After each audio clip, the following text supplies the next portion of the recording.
Om Shanti.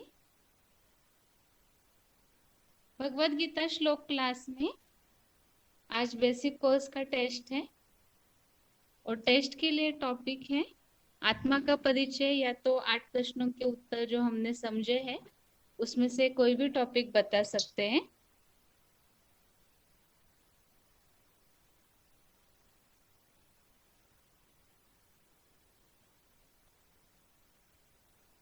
Phone माता जी 4537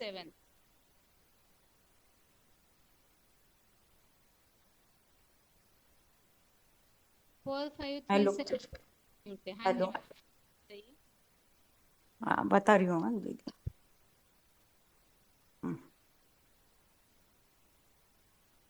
आत्मा पर बता रही हूँ।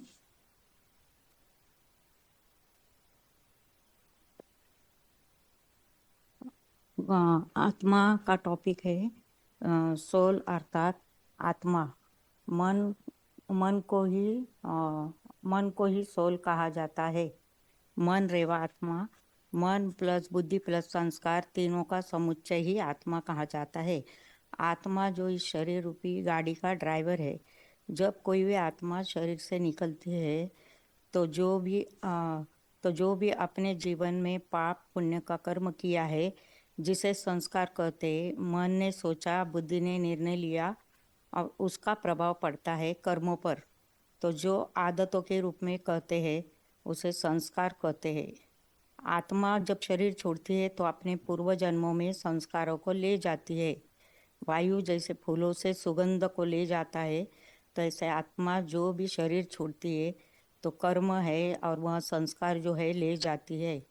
आत्मा दिखती नहीं है, हवा की तरह है, महसूस की जाती है। अपने संस्कार रूपी अच्छे बुरे सुगंध को ले जाती है।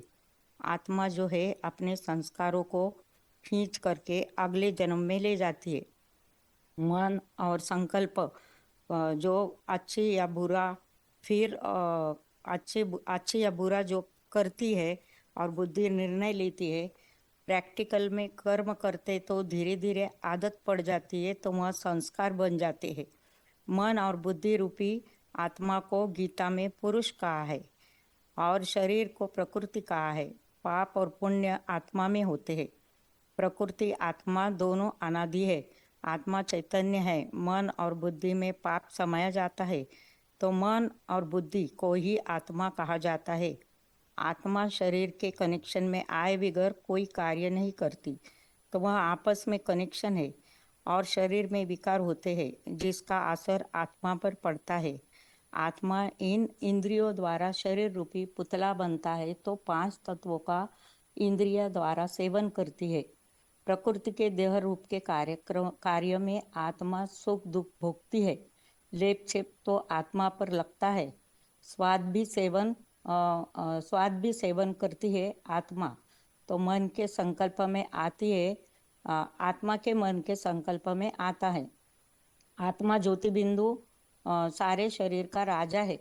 गंदे गंदे काम विकार की कट आत्मा पर चढ़ती है। विकारों का जंक आत्मा पर लगता है। इंद्रिया कर्म करती है तो आत्मा ही भोगती है। शरीर जलकर भस्म करा देते हैं तो आत्मा के पाप तो भस्म नहीं होते, तो पाप पुण्य का लेप छेप आत्मा पर लगता है।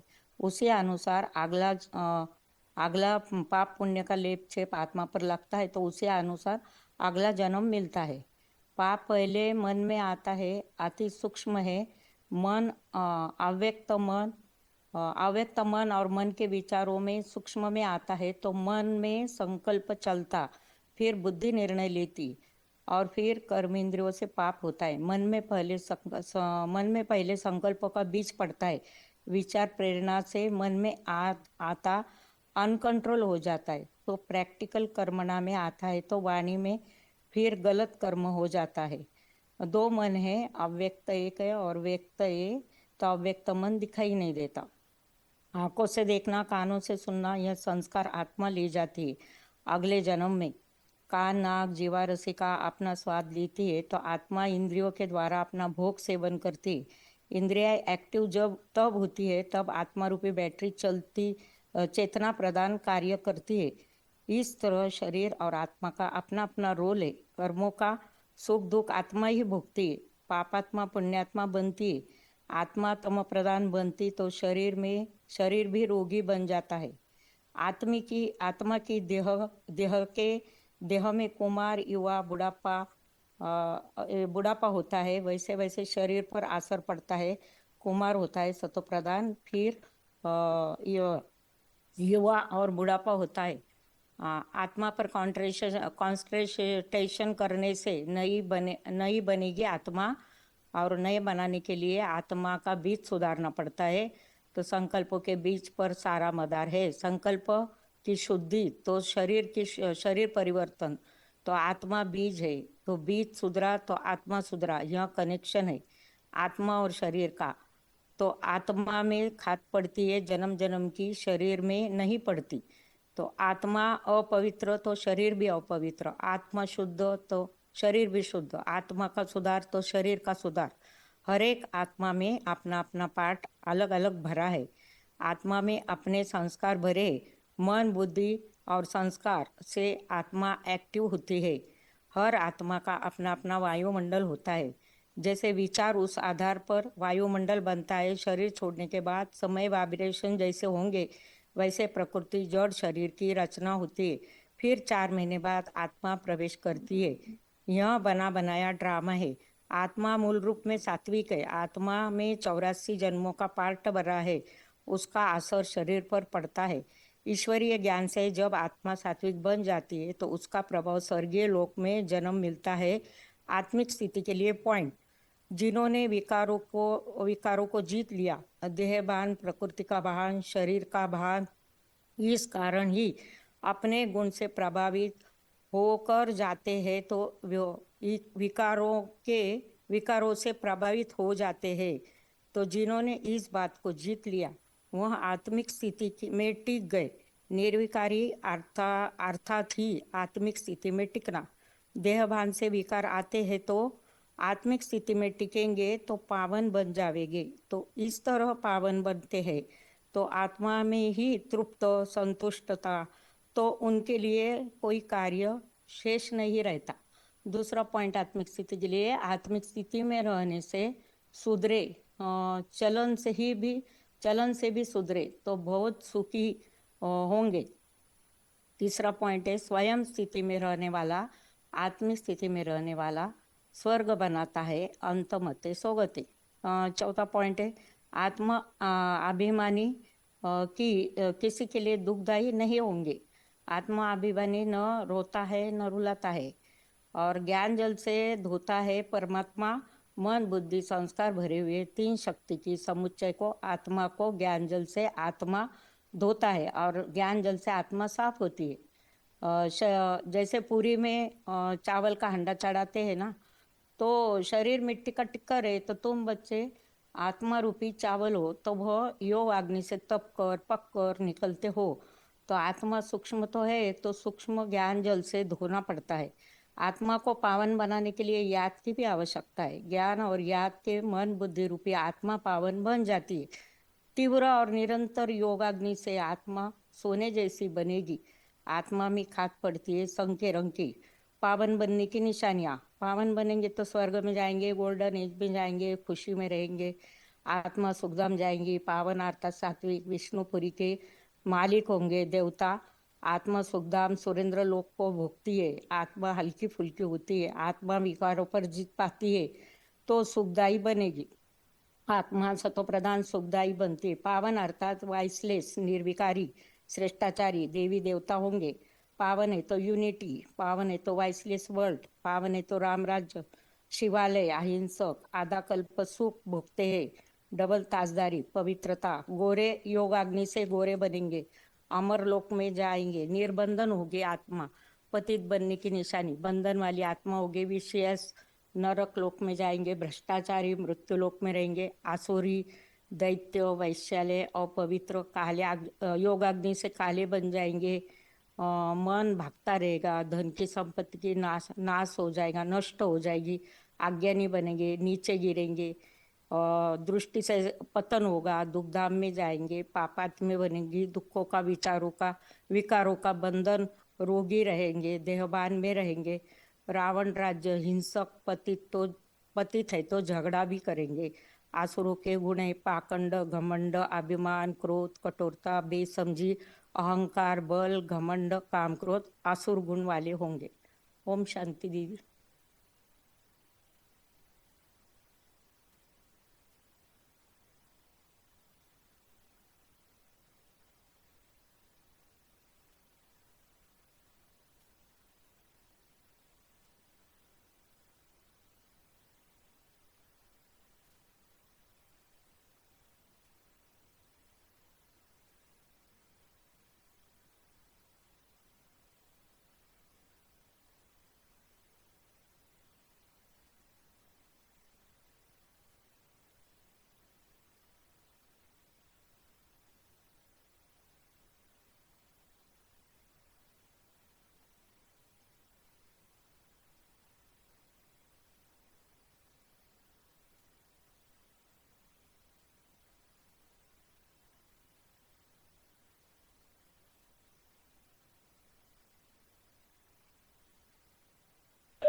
दीदी ओम शांति। हाँ जी माता जी बताइए। आत्मा का लेसन बताएंगे दीदी। हाँ जी। आज मनुष्य विज्ञान क्षेत्र में अन्य के समस्या का समाधान किया है। मतलब प्रत्येक दिन हम जो मैं और मेरा शब्द हम प्रयोग करते हैं, जैसे कि हम कहते हैं मेरा हाथ, मेरा शरीर, मेरा वस्तु, तो मेरा जो कहने वाला है वो कौन है? जो मैं हाथ, मैं शरीर, मैं वस्तु, इस तरह तो हम नहीं कहते हैं। तब जब कोई माने शरीर छोड़ता है, मृत्यु को पाता है, तो हम कहते हैं स्वर्ग पधारा। जब मूर्त शरीर सामने रखा हुआ है फिर भी लोग शोक को मनाते हैं, स्वर्ग में चला गया कहते हैं। यहाँ इसी से दो बात हमें यहाँ पे स्पष्ट होता है कि शरीर अलग है और आत्मा अलग है। जो शरीर को चलाने वाला शक्ति है वही आत्मा है। माने आत्मा को हम किस किस नाम से जानते हैं? सोल, नूर, प्राण, इस तरह हम जानते हैं। जैसे कि ड्राइवर के बिना गाड़ी, बैटरी के बिना फोन काम नहीं करती है, ऐसे ही आत्मा के बिना भी ये शरीर काम नहीं कर सकती है। आत्मा मतलब ये शरीर में रहती कहाँ है? जैसे गाड़ी में भी जहाँ कंट्रोलिंग सिस्टम मौजूद होता है, उसी स्थान पर ड्राइवर बैठ गाड़ी को जैसे कंट्रोल करता है, ऐसे ही ये शरीर भी गाड़ी है। इसमें आत्मा कहाँ होती है? जहाँ माने जहाँ कहाँ होगी ना, जहाँ पूरा शरीर को कंट्रोल कर सकती है, कर पाएगी, इसी जगह में आत्मा को रहना चाहिए। इसलिए उत्तम अंग में यानी भूकुट में आत्मा बैठती है, गीता में भी बताया है। जैसे बताया 8 का 10 में भुव मध्य प्राणम आवश्य सम्यक। पंजाबी भाषा में भी एक उक्ति है, भूकुट में चमकता है एक अजब सितारा। जैसे सूर्य एक जगह में रहकर संपूर्ण संसार को प्रकाशित करता है, उसी प्रकार आत्मा भी भूमध्य में रहकर सारे शरीर को प्रकाशित करती है। इसके लिए गीता में भी बताया, यथा प्रकाशयति एक कृष्णम लोकम इमम रवि क्षेत्रम क्षेत्री तथा कृष्णम प्रकाशयति भारत। पृथ्वी, जल, वायु, अग्नि और आकाश, ये जो 5 तत्व है, इसी से ये शरीर बना है। और जो आत्मा है वो मन, बुद्धि, संस्कार, इन तीनों के संघात को हम आत्मा कहते हैं। वेद के ऋचा में भी है मन रेव आत्मा। ये मन क्या है? मन का काम क्या है? मन का संकल्प सदैव चलता है। किसी का मन आज काबू में नहीं है। गीता में भी बताया, चंचल भी मन कुछ न प्रमाति बलबद्दुरम तस्याहम निग्रह मने वायुरुव सुदुष्करम। मन को हम कैसे कंट्रोल किया जाएगा, कैसे कंट्रोल करेंगे? इसके लिए गीता में बताया, असंशय महाबाहु मन दुर्निग्रहम चलम अभ्यास न तु कौन्तेय वैराग्य न च गृह्यते। बुद्धि का काम क्या है? ये परखने की शक्ति है। जैसे कि गीता में बताया कि बुद्धि के लिए इंद्रियाणि परान्यः इंद्रियभ्य परम मन मनस्तत्तु परा बुद्धि ये बुद्धि परस्तत्तु स। बुद्धि का नाश के लिए भी गीता में बताया, क्रोधात् भवति समो समोहात् स्मृति विभ्रम स्मृति भंसात् बुद्धिनाशः बुद्धिनाशात् प्रणश्यति। संस्कार, जो कि हम अच्छे बुरे जो भी कर्म करते हैं, उन कर्मों का जो प्रभाव हमारे आत्मा में बैठ जाता है, उसको हम संस्कार कहते हैं। जैसे एग्जाम्पल के तौर पर आप देखेंगे, जैसे कसाई का परिवार का बच्चा गाय काटता है, अगर उसको हम कहेंगे बड़ा पाप करता है तो उसके बुद्धि में नहीं बैठेगा, क्योंकि उसके संस्कार जो है पक्के हो चुके होते हैं।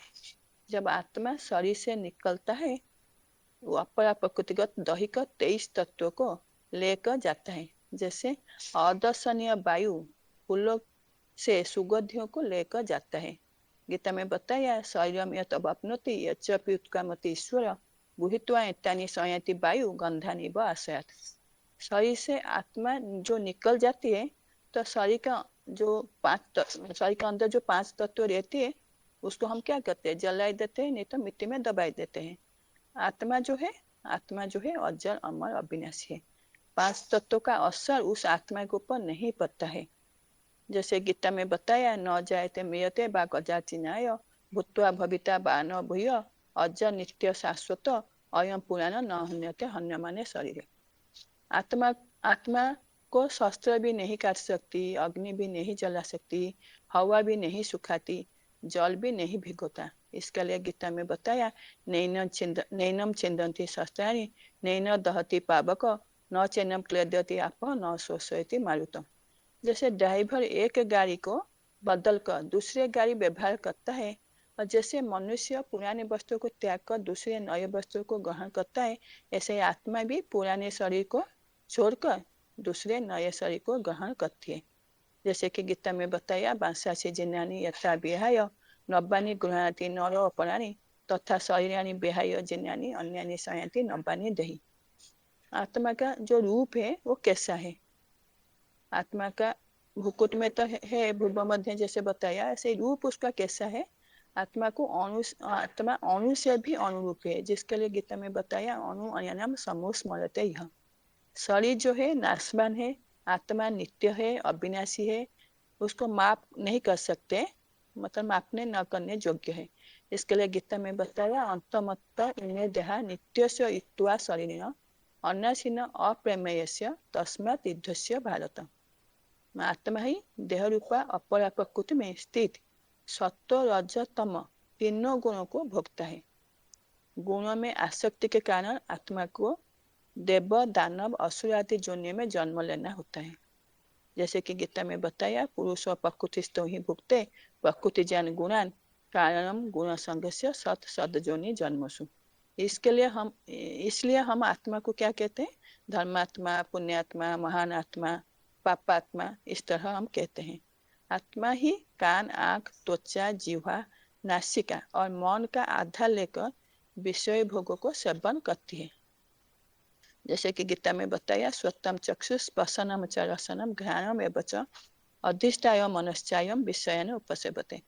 माना आत्मा को लेपछेप लगता है, शरीर को लेपछेप नहीं लगता है।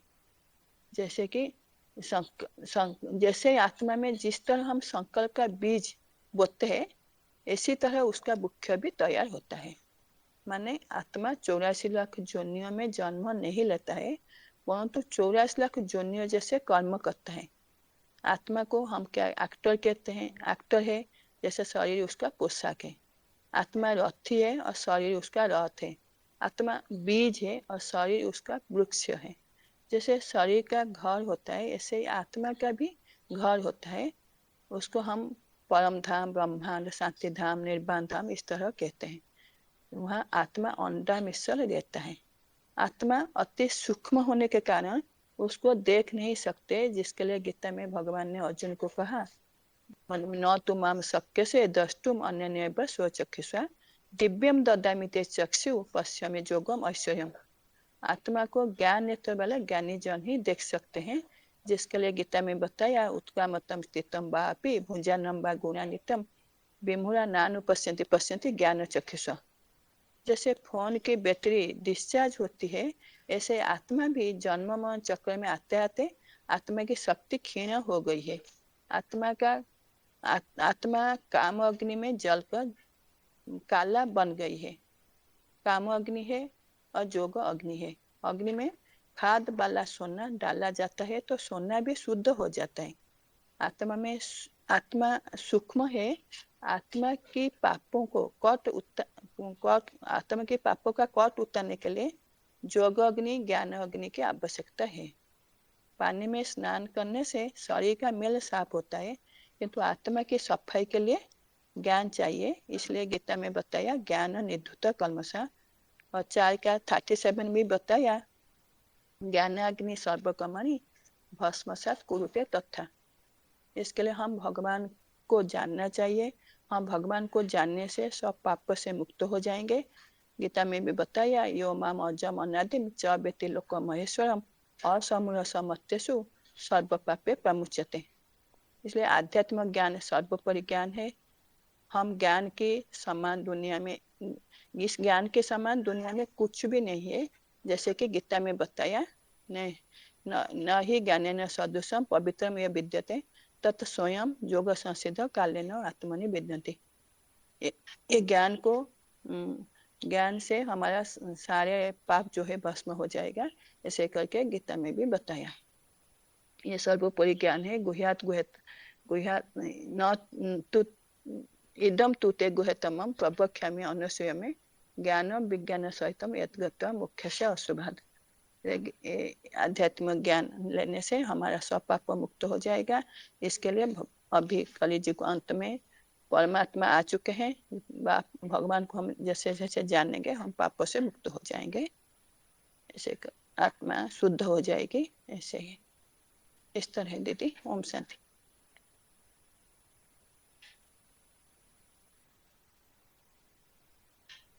दीदी ओम शांति।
ओम शांति दीदी।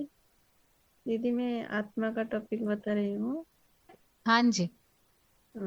आज की भौतिकवादी दुनिया में हर समस्या का समाधान हो रहा है, लेकिन साइंस कितना भी उन्नति को जा रहा है, लेकिन एक समस्या का अभी तक समाधान नहीं हो पा रहा है। वही मैं और मेरा, जिसके लिए वही समस्या का समाधान करने के लिए स्वयं परमपिता परमात्मा को इस सृष्टि पर आना पड़ता है। तो ये मैं और मेरा, ये जो दो शब्द है, जिसे हम कहते समय ऐसा कहते हैं कि मेरा हाथ, मेरा पाँव, मेरा आँख, ऐसे कहते हैं, लेकिन कभी नहीं कहते कि मैं हाथ, मैं आँख, मैं नाक, ऐसा नहीं कहते। तो ऐसे कहने का कभी हम ये सोचे कि ये मैं और मेरा कहने वाला वास्तव में क्या है। तो जैसे ये शरीर 5 तत्वों का बना हुआ है, जो पृथ्वी, जल, वायु, अग्नि, आकाश, ये 5 तत्व से बना है। लेकिन इस शरीर को चलाने वाला एक दूसरा शक्ति है जिसको हम आत्मा कहते हैं, और कोई धर्म और दूसरे धर्म में उसको प्राण, सोल, नूर, रूह भी कहते हैं। तो अब हमको सोचने की बात है कि जैसे हॉस्पिटल में कोई आदमी मरा पड़ा है, तो हम सोचते हैं कि वो जैसे बोलते हैं वो मुर्दा है। तो वास्तव में कौन सा शक्ति उनके अंदर था जो चला गया? अभी हम उनको शरीर से आत्मा चले जाने के बाद उसको सब कहते हैं। तो जिसके लिए वो शरीर का वैल्यू नहीं रहता है, उसको कितने टाइम हम रख सकते हैं? जितना देर होगा उतना वो सड़ने लगेगा। तो जब तक शरीर के अंदर आत्मा है तो शरीर का वैल्यू है। लेकिन यहाँ एक बात है कि आत्मा शरीर के बिना अधूरा है, शरीर भी आत्मा के बिना अधूरा है। दोनों दोनों के बिना अधूरा है। लेकिन जब दोनों मिल जाते हैं ना, तब कहते हैं जीवात्मा, अर्थात शरीर प्लस आत्मा।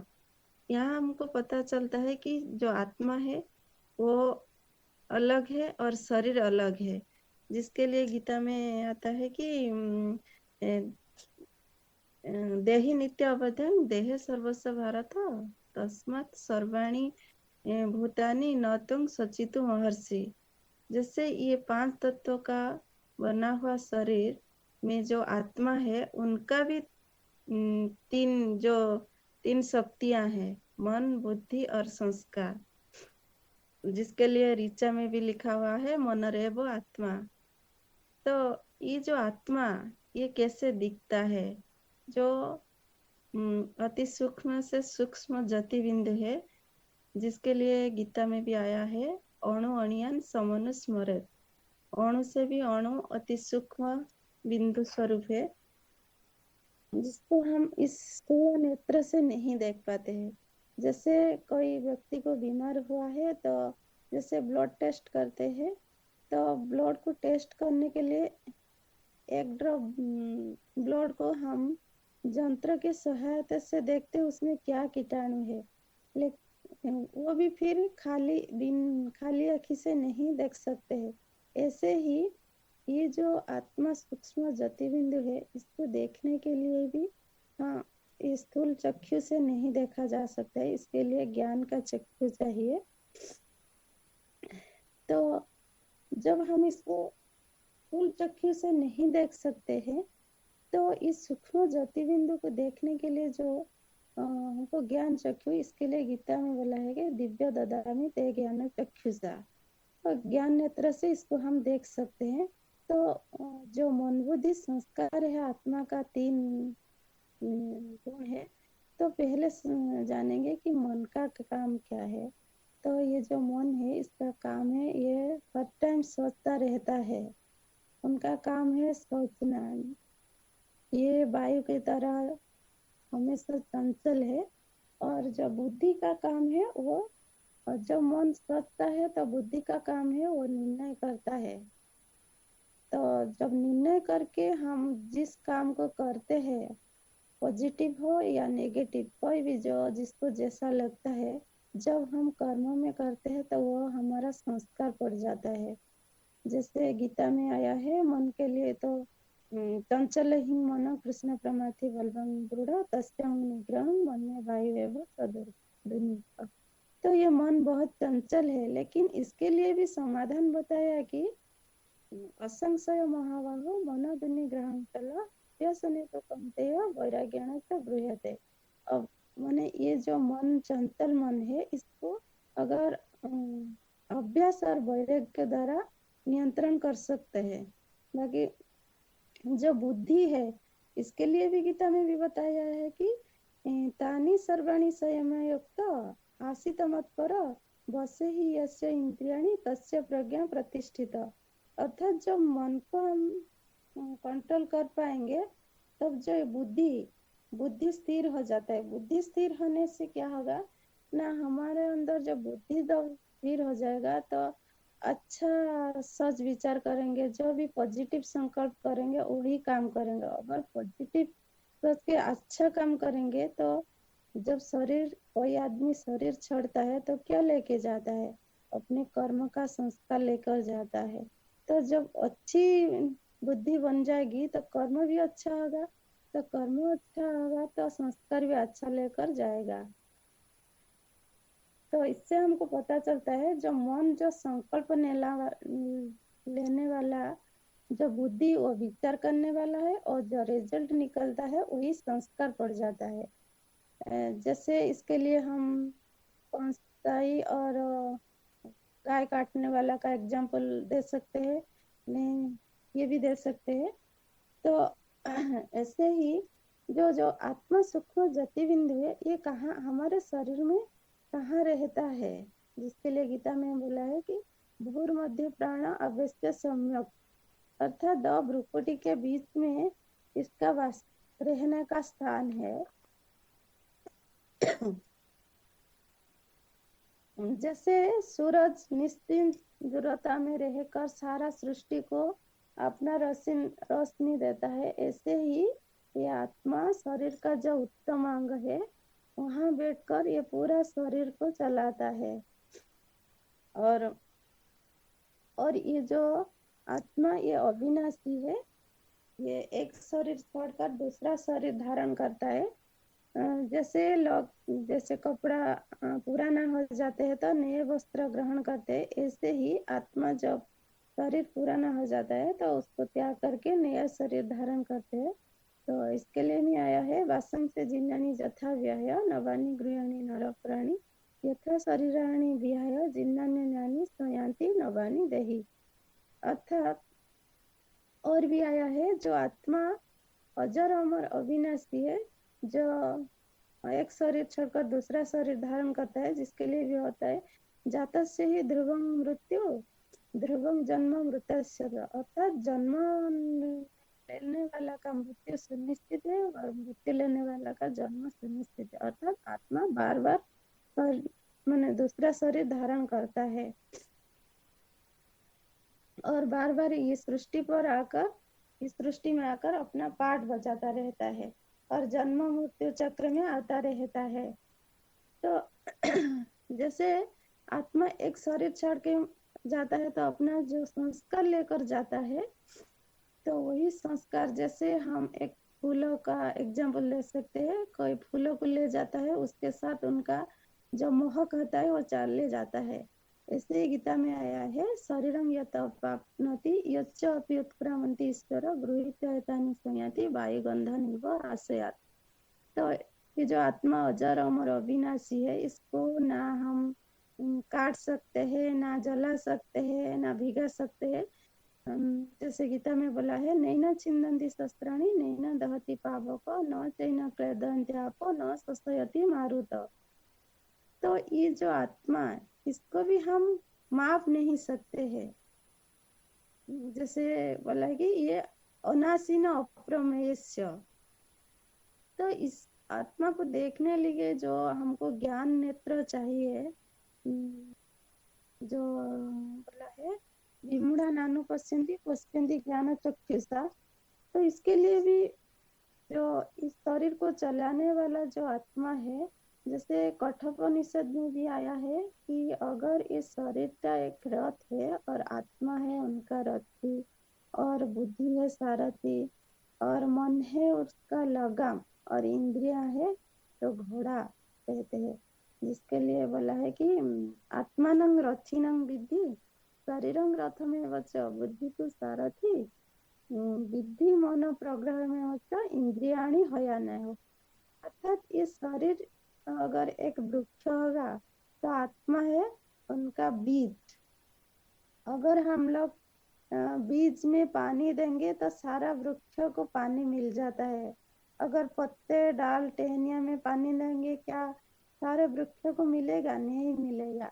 तो क्या होगा, एक दिन वो वृक्ष माने नष्ट हो जाते हैं। ऐसे ही अगर बीज में अगर हम पानी देंगे तो सारा वृक्ष ठीक रहेगा।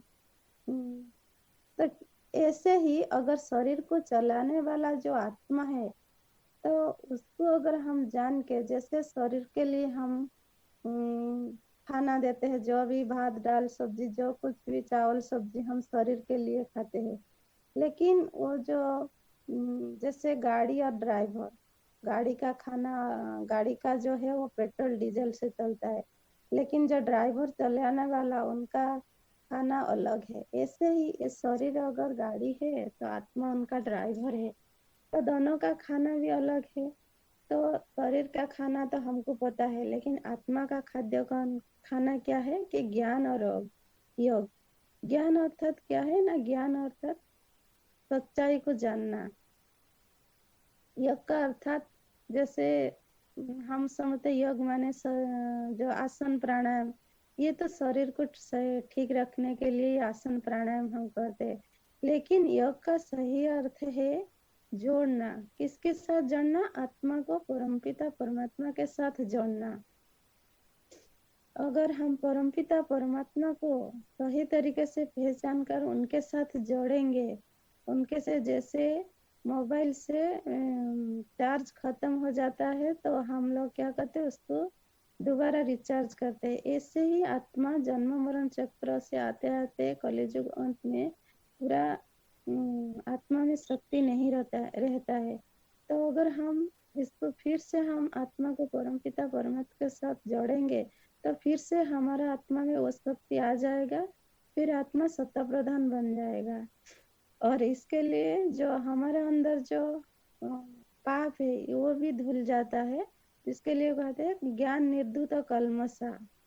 ज्ञान जो ये ज्ञान कौन सा ज्ञान है? जिसके लिए गीता में आया है आध्यात्म विद्या विद्यानंद।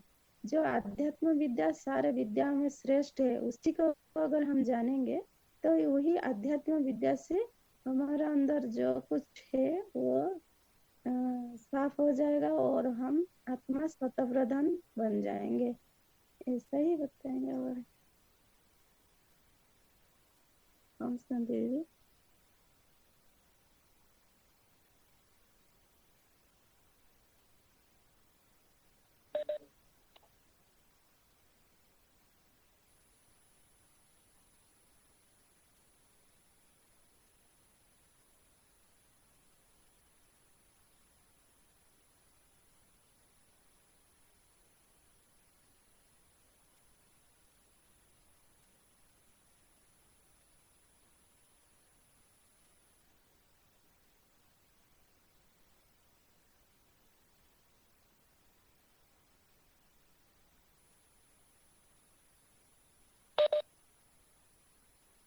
ओम शांति। हाँ जी। हाँ, मैं आत्मा का कोर्स बताऊंगा। हाँ जी। हाँ, हाँ, हम अगर किसी को पूछेंगे कि आप कौन हो तो बताएंगे कि मैं वो स्त्री हूँ, पुरुष हूँ, बच्चा हूँ, बूढ़ा हूँ, या कोई ऑक्यूपेशन बताएगा कि मैं डॉक्टर हूँ, इंजीनियर हूँ। लेकिन सदा काल के लिए तुम कौन हो? जो सदा बच्चे थे तब तुम थोड़ी डॉक्टर इंजीनियर थे या किसान थे, स्त्री या पुरुष थोड़ी कहते थे। तो सदा कायम क्या है? तो उसके लिए हमने हम हमेशा कहते हैं कि मैं आ, ये शरीर पर नाम दिया गया है, लेकिन वास्तव में जो है वो नहीं कहते। इसलिए कोई मरते हैं तो कहते हैं स्वर्ग पधारा। तो स्वर्ग पधारा, तो ये शरीर तो अभी पड़ा हुआ है, तो वो स्वर्ग में नहीं गया है। तो माना मैं का उत्तर है मैं आत्मा हूँ, एक चैतन्य शक्ति हूँ। और आत्मा को भी अलग अलग नामों में बताया गया है। हर धर्म में आत्मा है, नूर, सोल, प्राण, ऐसे ऐसे कहे जाते हैं। तो ए, आत्मा इस शरीर में कहाँ रहती है? तो आत्मा इस शरीर में जो जैसे कार में ड्राइवर जो अपनी एक सीट फिक्स करके बैठते हैं जहाँ से सारी गाड़ी कंट्रोल कर सकते हैं, वैसे ही शरीर में आत्मा भी ये जो भ्रुकुटी में रहती है, जहाँ से पूरा शरीर कंट्रोल किया जाता है, जिसको उत्तमांग कहा जाता है। तो उसके लिए गीता में भी आया है, भ्रुवोर मध्य प्राण आवेश्य समय। मरते समय आत्मा को ध्यान भ्रुकुटी में किया जाए। और उसका रूप कैसा है? तो अ, ज्योति बिंदु स्वरूप है, अति सूक्ष्म है, अणु से भी अणु। उसके लिए भी 8वें अध्याय के 9वें श्लोक में बताए, भ्रुवोर अणु रणयांश अणु समृद्धि, अणु से भी अणु, सूक्ष्म ज्योति बिंदु। और ये शरीर क्या है? तो शरीर तो 5 तत्व का पुतला है, पृथ्वी, जलवायु, अग्नि, आकाश। और आत्मा चैतन्य है, शरीर तो जड़वत्व है। और आत्मा अजर अमर अविनाशी है, शरीर से विनाशी है, अनित्य है। तो उसके लिए गीता में भी श्लोक आया है, 22 अध्याय का 20वां श्लोक। न जायते म्रियते वा कदाचित् न भूत्वा भविता न भूये। और 23वें श्लोक में भी बताया है कि वास नैनम सिद्धंति शस्त्राणि नैनम दहति पावक, माना आत्मा को शस्त्र नहीं काटते हैं, अग्नि जलाती नहीं है ऐसे। और शरीर विनाशील है उसके लिए भी बताया है 18वें श्लोक में, अंतवंत इमेद्या नित्य योक्ता शरीर, शरीर विनाशी कहे गए हैं। और आत्मा को मापी नहीं जा सकती है, शरीर तो मापा जा सकता है, आत्मा अति सूक्ष्म है इसलिए नहीं मापी जा सकती। और ये आत्मा और ये शरीर में संबंध क्या है, तो इसके उदाहरण के दौर पे समझिए तो ये आत्मा ये शरीर का बीज है, और बीज जैसा होगा वैसा ही वृक्ष होगा। तो आत्मा की अभी जन्म अनेक जन्म लेने के कारण शक्ति क्षीण हो गई से, जैसे वृक्ष होता है कोई उसका बीज बार बार बोया जाता है तो उसकी शक्ति क्षीण होने पर फल, पत्ते, टहनियाँ कम हो जाती है। ऐसे इसी तरह से हमारी जो आत्मा है अनेक जन्म लेने के कारण उसकी शक्ति क्षीण हो गई, तो उसको भी क्या है पोषण चाहिए, जैसे कि पानी और खुराक चाहिए, वैसे इस आत्मा को भी ज्ञान, जल और याद रूपी पाप की शक्ति चाहिए। और यह ऐसे भी बोलते हैं भक्ति मार्ग में कि आत्मा निर्लेप है, तो आत्मा निर्लेप नहीं है।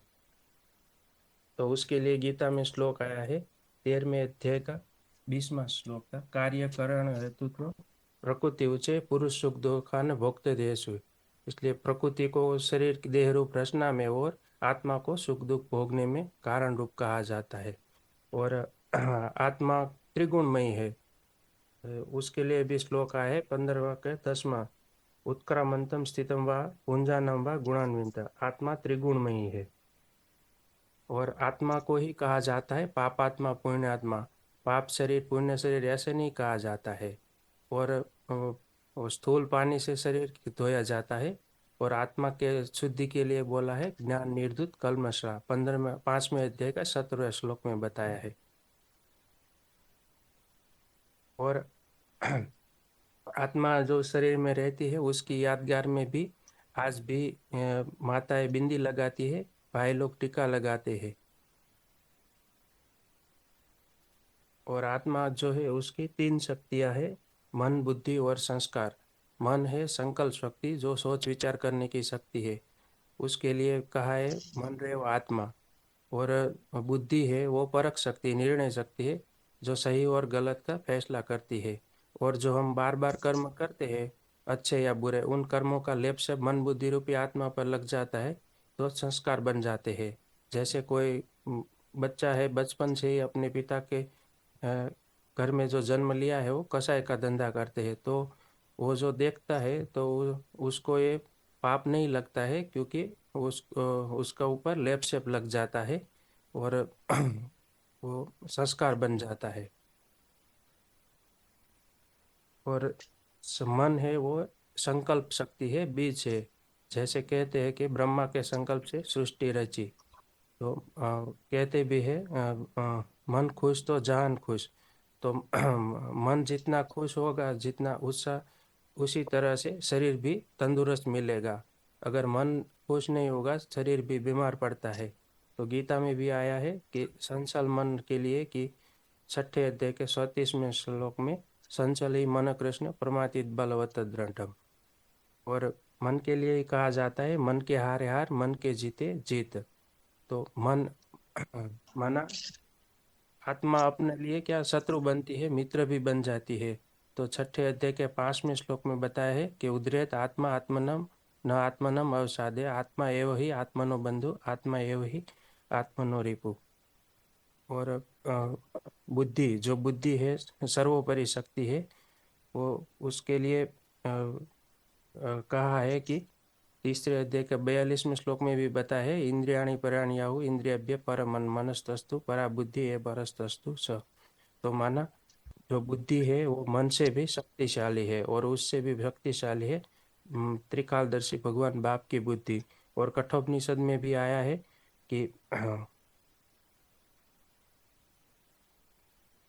आत्मानं रतिं विधि शरीरात्मेव च बुद्धिं तु सारथिं विधि मन प्रग्रहमेव च। तो माना जो इंद्रिया है शरीर की, उसको घोड़ा और मन को लगाम समझ और बुद्धि को सारथी समझ। तो उसके लिए भी कहा है कि जो बुद्धि है वो अच्छी बुद्धि है तो वो अच्छा शरीर को कंट्रोल करती है। तो घोड़ा जो इंद्रिया रूपी घोड़ा है वो कंट्रोल में रहती है। अगर बुद्धि सही निर्णय नहीं लेती है तो वो गड्ढे में ले जाती है। और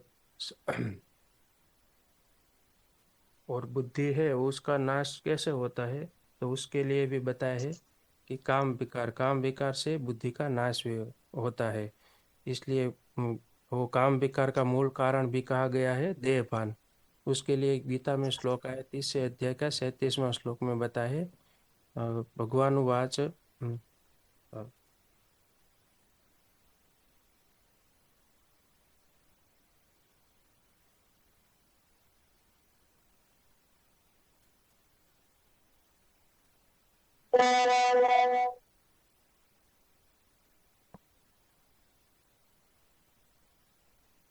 बस इतना ही दीदी आता है। ठीक है। ओम शांति।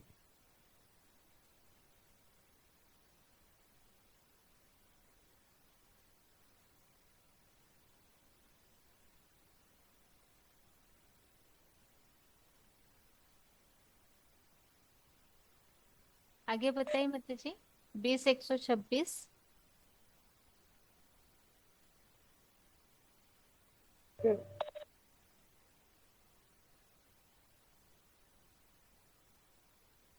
सत्रह 630 17630 उषा माता। हाँ मतलब मैं दीदी वो आत्मा के बारे में बता रही हूँ। शरीर अलग चीज है, आत्मा अलग चीज है और दोनों मिलकर एक जीव आत्मा बनती है। जीवित आत्मा का मतलब है शरीर सहित काम करने वाली चैतन्य शक्ति। यह आत्मा भी काम नहीं कर सकती और शरीर भी आत्मा के बिना काम नहीं कर सकता। इसका मिसाइल एक मोटर ड्राइवर से दिया हुआ है। जैसे मोटर ड्राइवर के अंदर होता है तो मोटर चलेगी, ड्राइवर नहीं होगा तो मोटर नहीं चलेगी। आत्मा एक भाई ने कहा वायु है, वायु नहीं है। पृथ्वी, जल, वायु, अग्नि, आकाश, ये 5 तत्व तो अलग है जिससे यह शरीर बना है। इन 5 तत्वों को शरीर में से आत्मा निकल जाती है तो भी शरीर के अंदर 5 तत्व रहते हैं। उनको जलाया जाता है या मिट्टी में दबाया जाता है, जड़ तत्व है। लेकिन आत्मा उनसे अलग क्या चीज है? मन, बुद्धि सहित एक अति सूक्ष्म ज्योति बिंदु है, जिसको गीता में कहा गया है अणुरांश मनुष्य स्मृति, अणु रूप बताया है। ओम शांति दीदी, नहीं बताऊंगी। ठीक है। हुबली के माता जी। हेलो बहन जी। 20126। हाँ हेलो जी। बहन जी, ओम शांति। हाँ जी। हाँ, मैं आत्मा के बारे में वो ज्ञान दुनिया वालों को बताने के लिए बता रही हूँ। मैं माताएं, पिताएं, भाइयों, बहनों, आज हम आध्यात्मिक ईश्वर विश्वविद्यालय से एक खुशखबरी ला के आए हुए। ये आत्मज्ञान आध्यात्मिक माना क्या है? आत्मा आदि माना अंदर, आत्मा माना आत्मा का अंदर क्या क्या रहस्य है, राज है। किस किस जन्म में कहाँ कहाँ हम जन्म लिया है, हमारा कितना जन्म हो गया, सभी माहिती हमारे को। मैं कौन हूँ, मैं कहाँ से आया हूँ, मैं अब कहाँ जाने वाले हैं, ऐसे हर एक का अर्थ आध्यात्मिक विश्वविद्यालय में भगवान बाप शिव आ चुका है। वो आपको फ्री में वो 5 चित्र का अर्थ, 5 चित्र का रहस्य समझे तो आपका इतना ये कलयुग अंत में सारी दुनिया दुखी, अशांति और बीमारी से भरे हुए है। इससे हमारे आत्मा का शांति मिलने के चाहिए तो ये ज्ञान आप जरूर समझना चाहिए।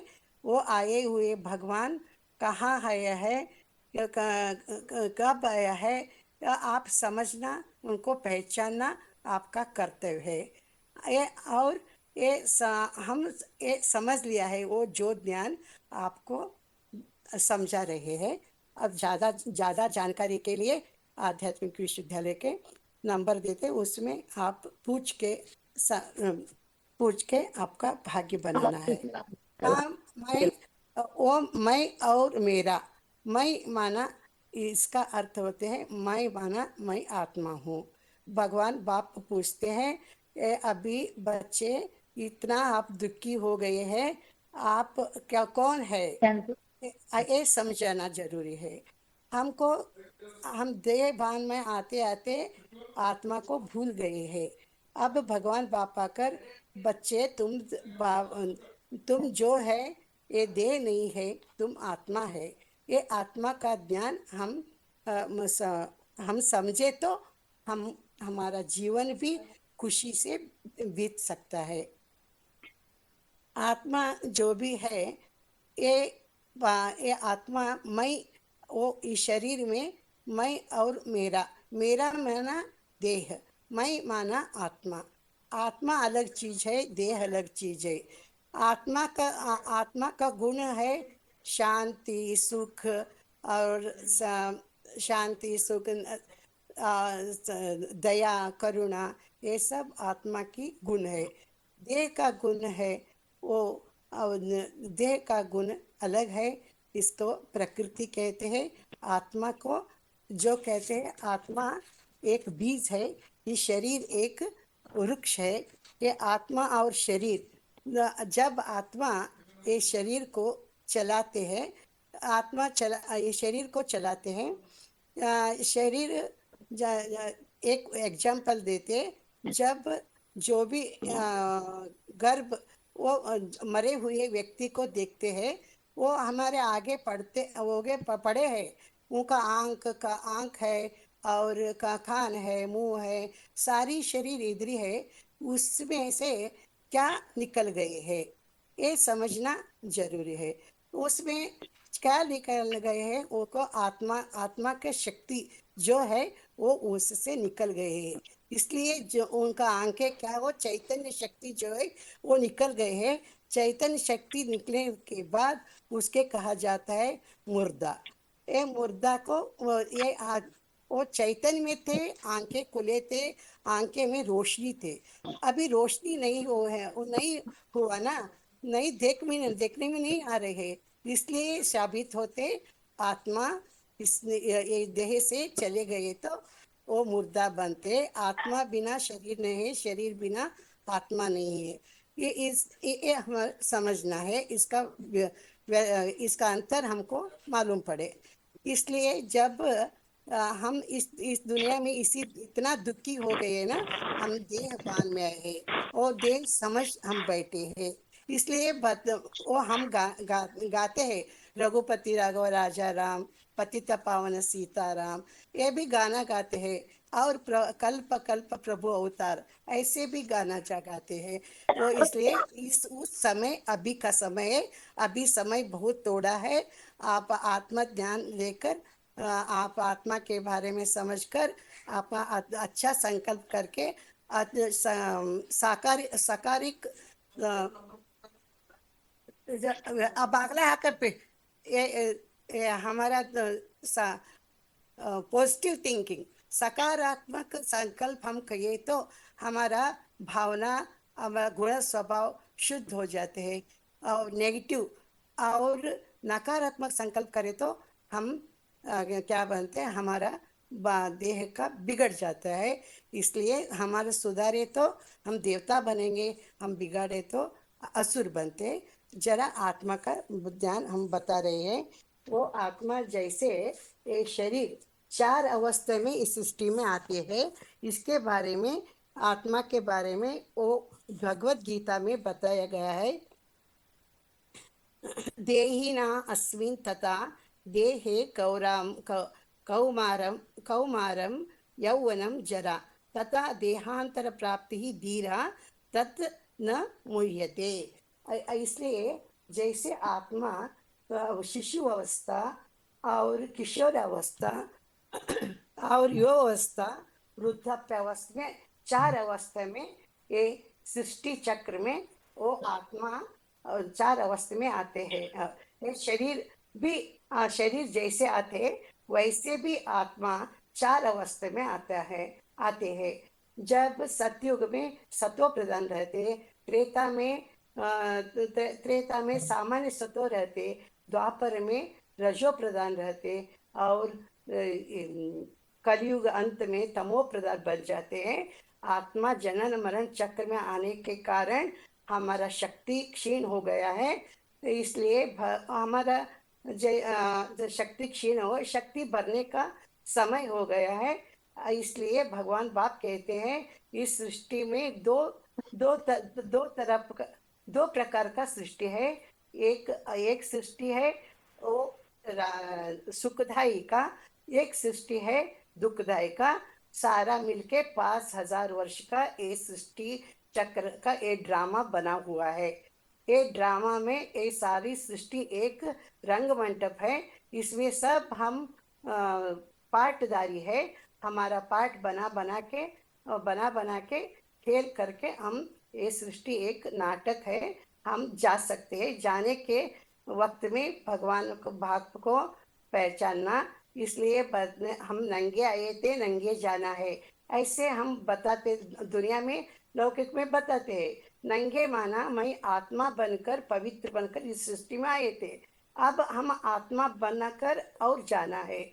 इसलिए शरीर का भान, देह भान हम निकाल कर कैसे वो मैं आत्मा ज्योतिर्बिंदु, हमारा आत्मा का बाप परमपिता परमात्मा ज्योतिर्बिंदु है। वो साकार में आए हो भगवान को पहचान कर जानकर आत्मा मैं सूक्ष्म ज्योतिर्बिंदु है।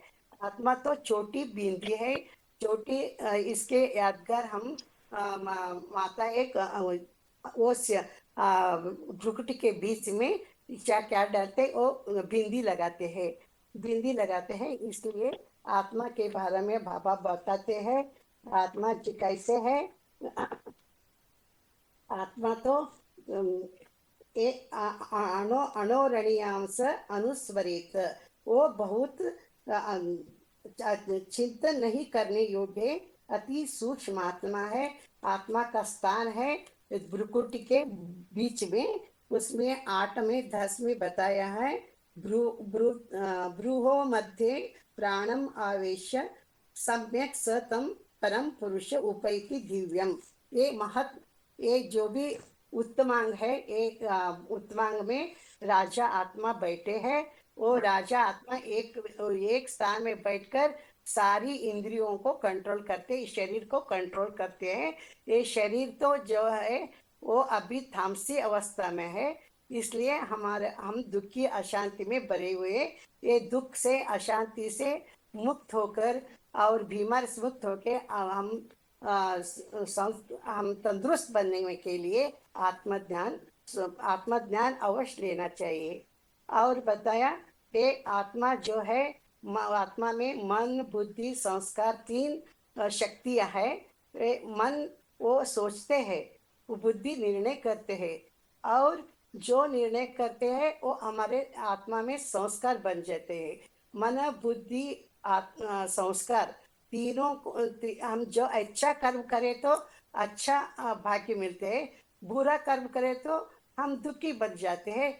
आत्मा का वो 3 शक्तियों को जमा करने के लिए साकार में वो निराकारी भगवान को याद करने से हमारा आत्मा हमें अष्ट शक्ति आ जाते हैं। वो शक्ति से हमारा वो शरीर भी तंदुरुस्त हो जाते हैं। और इसके बारे में वो जैसे एक कार है, ये शरीर एक कार रूप एक कार है। इसमें ड्राइवर है तो कार आगे चल सकते हैं। वैसे ही आत्मा आत्मा चैतन्य आत्मा उसमें है तो वो गाड़ी चलाते हैं। इसलिए वैसे ही ये शरीर भी आत्मा जाने के बाद मुर्दा हो जाते हैं। इसलिए हमें आत्मा ज्ञान को जानना बहुत जरूरी है। आत्मा के बारे में भगवत गीता में बताया है। ये आत्मा जब शरीर छोड़ते हैं और पुनर्जन्म में आते दूसरा शरीर लेते हैं, इसलिए वासांसि जीर्णानि यथा विहाय नयानि गृह्णन्ति नरः अपराणि तथा शरीराणि विहाय जीर्णानि अन्यानि संयाति नवानि देहि। जैसे मनुष्य पुराने वस्त्रों को त्याग कर दूसरे नए वस्त्र को ग्रहण करते हैं, तथा वैसे ये आत्मा जो है पुराने शरीर को छोड़कर दूसरे शरीर को ग्रहण करता है। इसलिए बताया है वो जो भी ये आत्मा है वो जातस्य ही ध्रुवः मृत्यु ध्रुवम जन्म मृतस्य च तस्मात् अपरिहारार्थ अर्थ न त्वं शोचितम अर्हसि। ये जन्म लेने वाले हैं उनका जन्म लेने वाले को मृत्यु निश्चित है, मृत्यु लेने वाले को जन्म निश्चित है। इसके लिए भगवान बाप हमारे को चिंता मत करना है, हम ये सृष्टि में पार्ट बजाना है, आत्मज्ञान समझना है। और भी बताए आत्मा क्या है।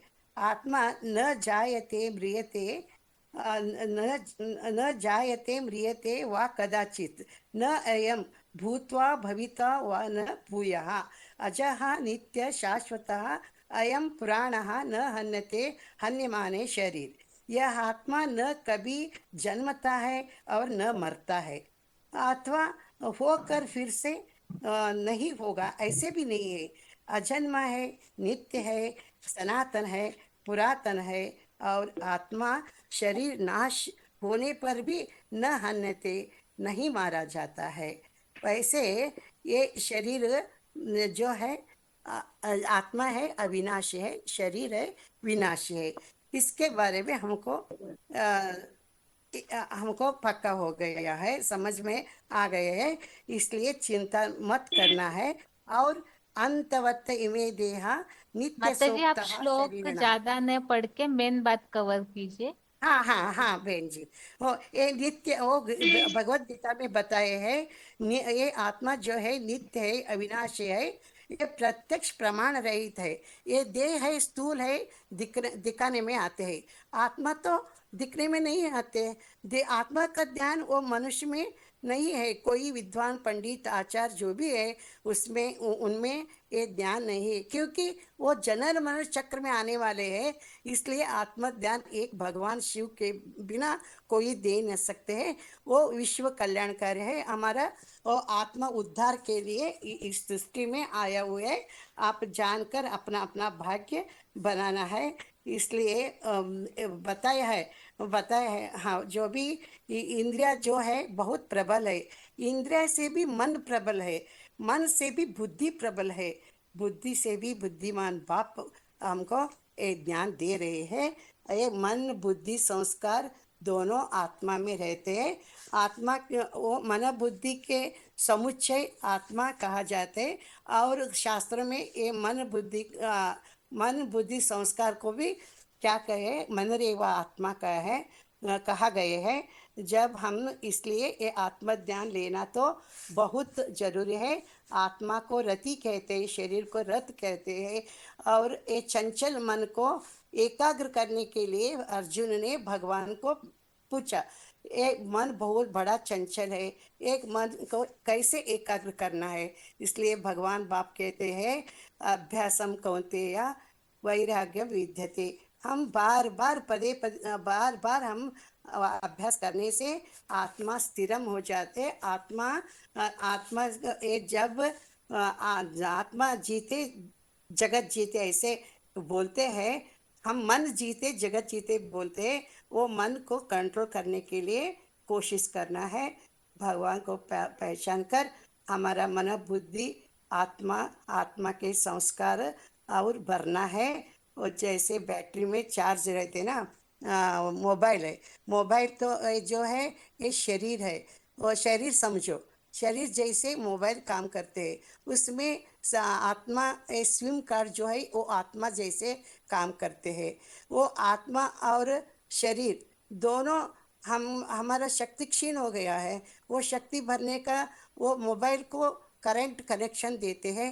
वो करंट करने पावर भरने के बाद हम एक दूसरों के साथ बातचीत कर सकते हैं। वैसे ही हमारा आत्मा का पावर हाउस वो ऊपर के याद करते हैं, वो उसी समय हमारा आत्मा में शक्ति बढ़ते हैं, ताकत बढ़ते हैं। लेकिन अभी भगवान साकार में आए हुए भगवान के भ्रुकुटी के बीच में उनका स्थान है। वहाँ से हम आत्मा ज्योतिर्बिंदु और आत्मा के बाप ज्योतिर्बिंदु, वहाँ के कनेक्शन याद ज्ञान और याद से हम एक समझ कर याद करें तो हम आत्मा पावरफुल बन जाते हमारा। और भगवान ईश्वर का जो भी अभी ये बैंक खुले हुए हैं, किए हुए जन्म जन्मांतर का पाप निकालना है और जन्म जन्म के लिए हमारा पुण्य का खाता जमा करना है, पाप का खाता निकालना है।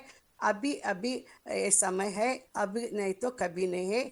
आइए सुनिए, आत्म ज्ञान लीजिए। आत्मा भी वो शक्ति तीनों शक्ति आत्मा में, आत्मा सुधरे तो ये शरीर भी सुधर जाते हैं।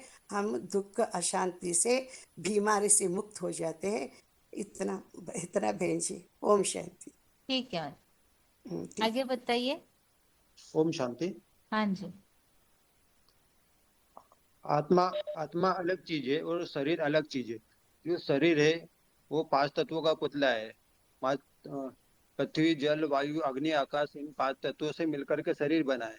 जो आत्मा है वो अलग चीज है। मन बुद्धि और संस्कार, इन तीनों का जो समुच्चय रहता है उसे आत्मा कहा जाता है। वो है आत्मा।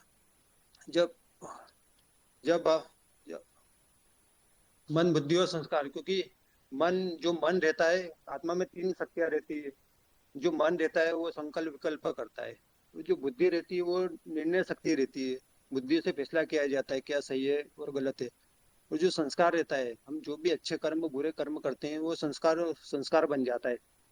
जब आत्मा जब शरीर छोड़ती है तो वो शरीर के साथ साथ जो शरीर तो जल जाता है, जल के राख हो जाता है। जो आत्मा में जो संस्कार रहते हैं, अच्छे कर्म बुरे कर्म, जो भी मन बुद्धि संस्कार हो, जो 23 तत्व रहते हैं, 23 तत्व भी आत्मा के साथ चले जाते हैं। जैसे जैसे वायु रहती है, जैसे फूलों से सुगंध को वायु ले जाती है, वैसे भी आत्मा जब शरीर छोड़ती है तो वो जो संस्कार रहते 23 तत्व शरीर में नहीं रहते।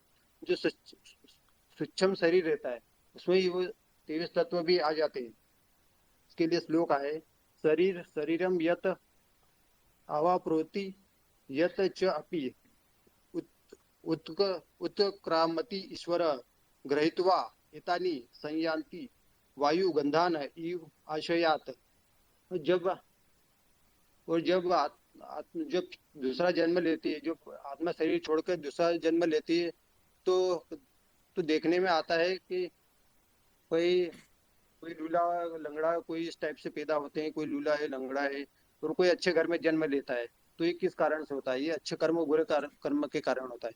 कोई देखेंगे कोई बहुत गरीब है तो कोई बहुत अमीर है, तो उसमें भी उसका कर्मों का हिसाब किताब रहता है। तो अच्छे बुरे कर्म के कारण ही उनका जन्म होता है। क्योंकि आत्मा जब शरीर छोड़ती तो अपने साथ इन संस्कारों को भी लेकर के जाती। जब हम अच्छे कर्म करते तो वो अच्छे कर्म बन जाते, आत्मा में संस्कार डल जाती है। बुरा कर्म करते तो आत्मा में कट चढ़ जाती है, जिसे शैतानी कट कहते हैं, वो कट चढ़ जाती है। और जो गंगा के पानी से नहाने से कोई पावन नहीं बन जाता। अगर ऐसा होता तो आज का मनुष्य भ्रष्टाचारी नहीं होता, इतना खून खराबा नहीं होता, इतना पाप कर्म नहीं बनता। और वो सभी पावन देखने में आते हैं। आज इतना कोई दुखी नहीं रहता, सब सुखी रहते हैं। बस इसके विपरीत जो देवताएं रहते हैं, देवताएं सुखधाम में रहते हैं, वो सुखी रहते हैं। वह शिष्टाचारी रहते हैं। जो मनुष्य है वो भ्रष्टाचारी रहते हैं। और देवताएं स्वर्ग में रहते हैं, सुखधाम में रहते हैं। मनुष्य दुखी रहते हैं, दुखी होते हैं। और देवता सुखधाम में देवता जो रहते हैं सुखधाम में सुरेंद्र लोक में सुख भोगते हैं। और आत्मा जैसे बैटरी होती है, जैसे हम गाड़ी को चलाते हैं उसमें भी ड्राइवर की आवश्यकता होती है, क्योंकि बिना बिना ड्राइवर के तो गाड़ी चल नहीं सकती। और जो टार्च रहता है, टार्च के अंदर भी बैटरी होती है। वही बैटरी के अंदर, टार्च के अंदर से अगर बैटरी को निकाल देंगे तो वो टार्च भी नहीं जलेगी। तो आत्मा भी एक बिजली के समान एक पावर है। जैसे बिजली रहती, बिजली के द्वारा ही सारे यंत्र, बिजली के जो यंत्र रहते बिजली के द्वारा ही चलते हैं। अगर बिजली नहीं रहेगी रहेगी तो ये यंत्र भी नहीं चलेंगे, वो यंत्र भी बंद बंद हो जाएंगे। तो जो इसी प्रकार आत्मा, मन जो आत्मा कहा जाता है, मन बुद्धि ये है, वही आत्मा है। जब सतयुग त्रेता युग में तो हम हमारी आत्मिक स्थिति रहती है। जैसे द्वापर युग में आते हैं तो संख्य रंग में आते हैं, तो संख्य रंग में आने से ही पाप कर्म बनते ही जाते हैं। पाप कर्म करते करते फिर आते हैं, तो पाप का बोझा बहुत चढ़ जाता है। और ये आत्मा में जो पाप कर्म तभी खत्म होता है, ये परमपिता परमात्मा को हम जब पहचानते हैं, उन्हें याद करते हैं, उनकी याद से ही ये पाप कर्म भस्म होते हैं। तो उनकी याद से ही पाप कर्म भस्म होते हैं। ओम शांति।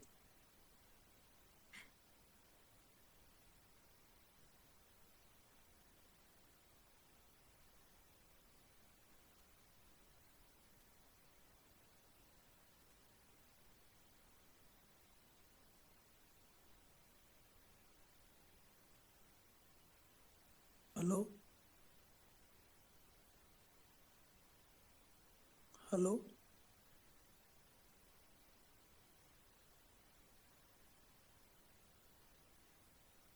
हेलो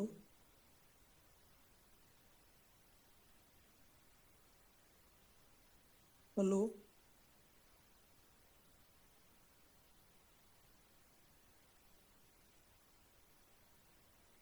हेलो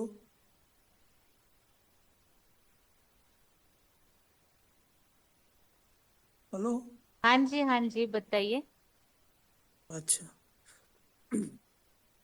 ये आत्मा का परिचय का टॉपिक है। हाँ जी। इस सृष्टि पर प्राणी मात्र सुख शांति के कामना वाले हैं।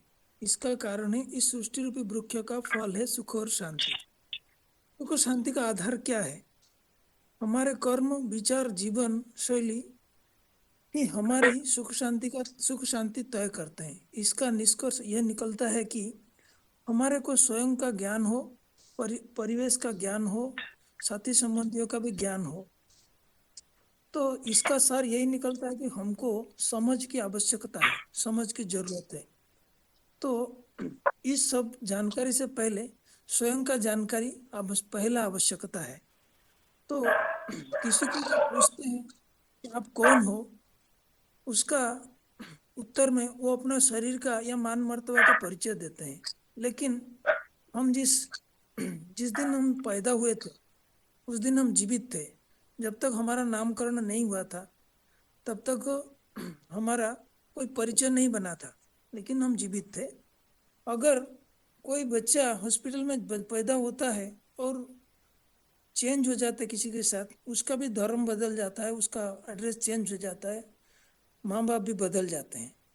तो इसी तरीके से कोई व्यक्ति जब शरीर छोड़ता है तो उसका शरीर पड़ा रहता है और बोलते हैं कि वो तो चले गए। तो कौन चला गया? वास्तव में ये जो जन्म के समय जो प्रेजेंट था और जो शरीर छोड़कर चला गया, वो चैतन्य शक्ति आत्मा है।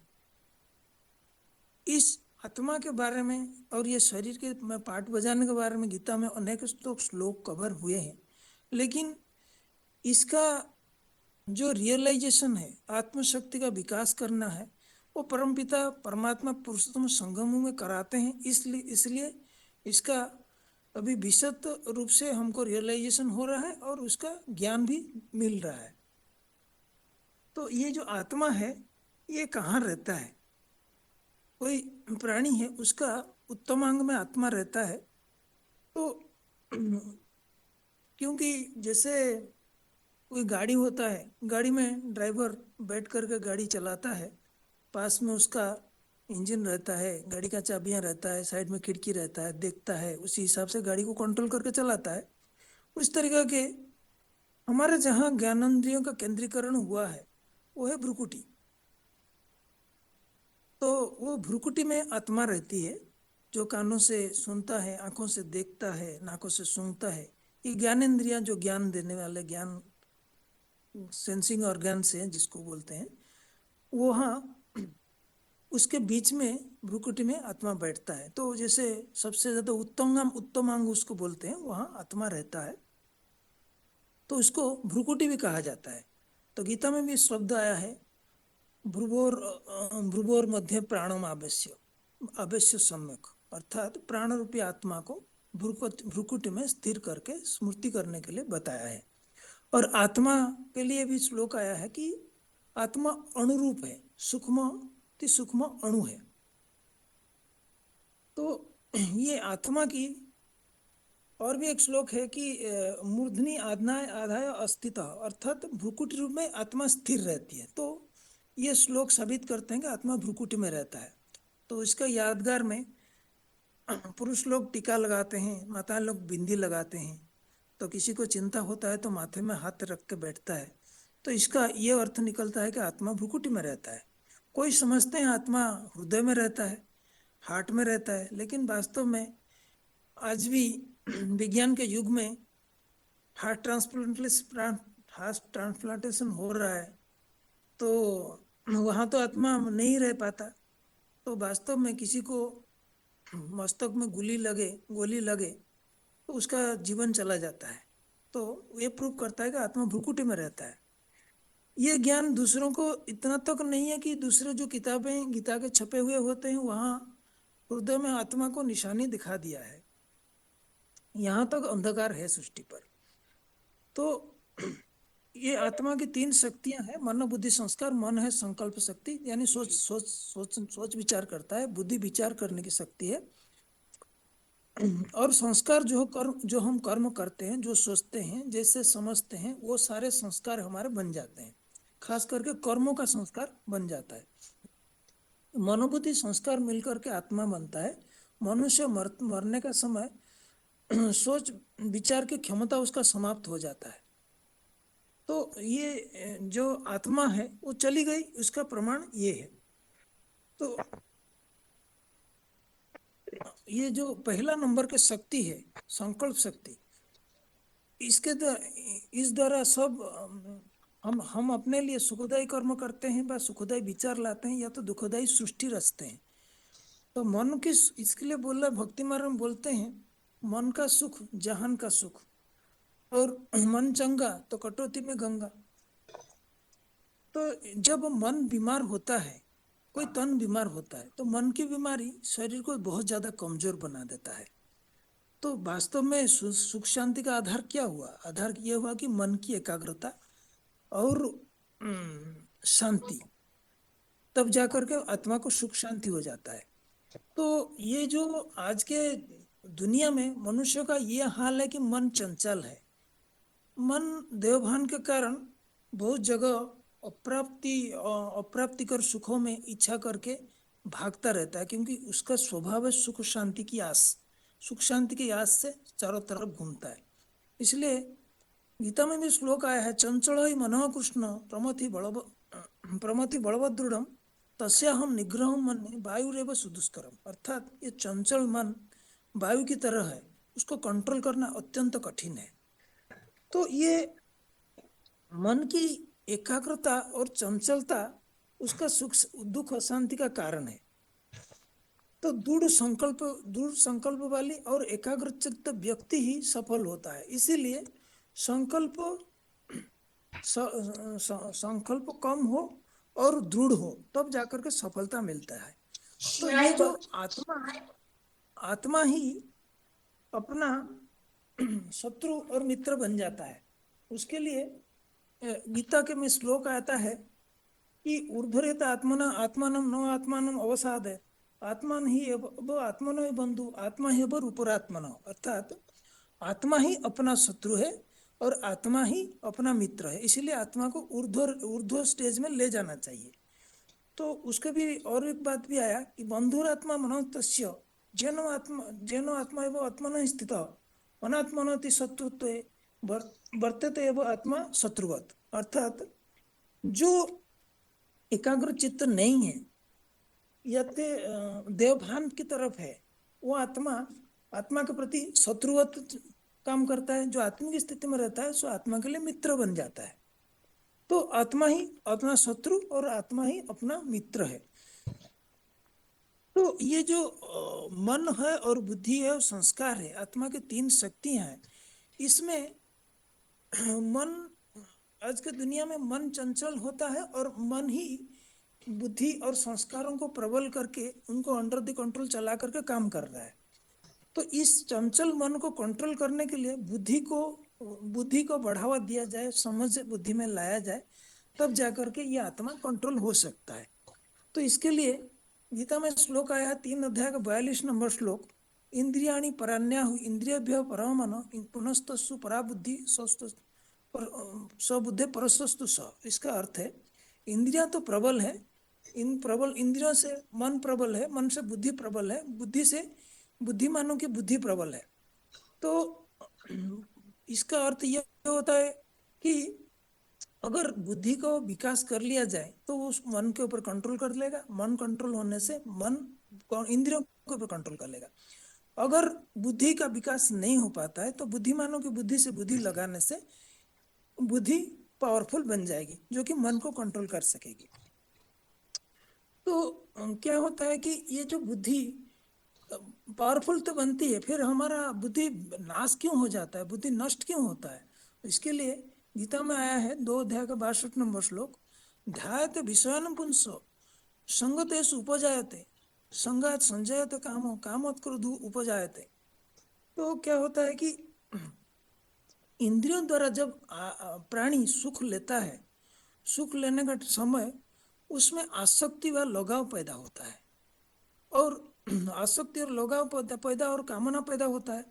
कामना पूर्ति नहीं होने से क्रोध पैदा होता है, क्योंकि प्राणी मात्र तो सुख लेता है, तो सुख की मात्रा बढ़ जाए तो वो उसी में बंधन में आ जाता है। बंधन में आकर के जब इच्छा पूरा नहीं होता, उसके अंदर में क्रोध पैदा होता है। तो दूसरा है कि क्रोधात् भवति समोह, समोहात् श्रुति विभ्रमः, स्मृति भ्रंशात् बुद्धिनाश, बुद्धिनाशात् प्रणश्यति। इसका अर्थ है जब क्रोध आता है तो वो बुद्धि, उसका मूढ़ता पैदा हो जाता है, उसका बुद्धि भी नाश हो जाता है। बुद्धि नाश होने से उसका स्मृति नाश हो जाता है, स्मृति नाश बुद्धि नाश होने से उसका जो प्राण है, उसका जो विचार है, उसका जो जीवन है, जो ध्येय है, वो सब नष्ट हो जाता है। क्या बोलता है कि अनिश्चय रूपे मृत्यु हो जाता है, अर्थात जो धारणा में वो रहता है वो धारणा उसका नष्ट हो जाता है।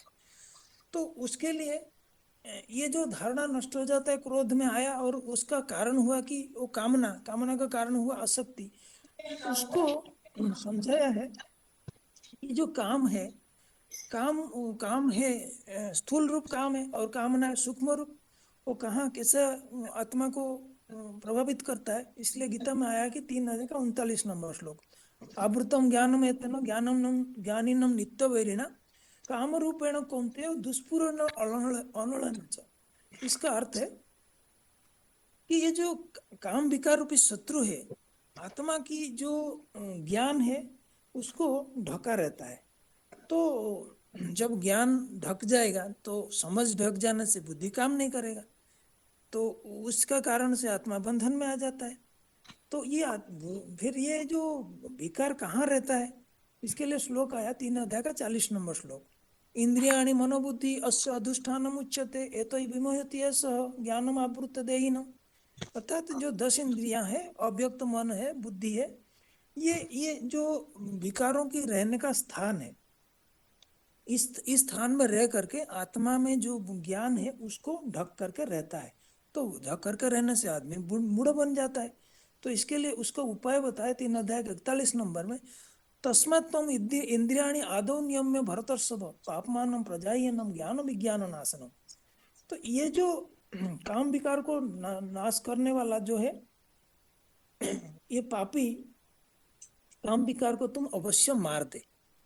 तो किससे मारे? फिर मारने के लिए उपाय बताया 3 अध्याय का 42 नंबर श्लोक, इंद्रियाणि पराण्याहु इंद्रियभ्यः परमनो मनस्तस्तु परा बुद्धि यह बुद्धि परस्तस्तु स। अर्थात ये इंद्रियों को कंट्रोल करता है मन, मन को कंट्रोल करता है बुद्धि, बुद्धि को कंट्रोल करता है बुद्धिमानों की बुद्धि। तो इंद्रियों को कंट्रोल करने के लिए बुद्धिमानों की बुद्धि में अगर बुद्धि लगाएंगे पहले तो बुद्धिमान को बुद्धि ज्ञान से परिचय होता है, और परिचय होने के बाद जब हम बुद्धि लगाते हैं उनका शक्ति के आधार से हम इंद्रियों को कंट्रोल कर सकते हैं, मन को कंट्रोल कर सकते हैं। तो इसके लिए और एक भी श्लोक आया, एवं बुद्धे परम बुद्धा संस्तभ्य आत्मनम आत्मना जय शत्रु महाबाहो काम रूपम दुरासतम।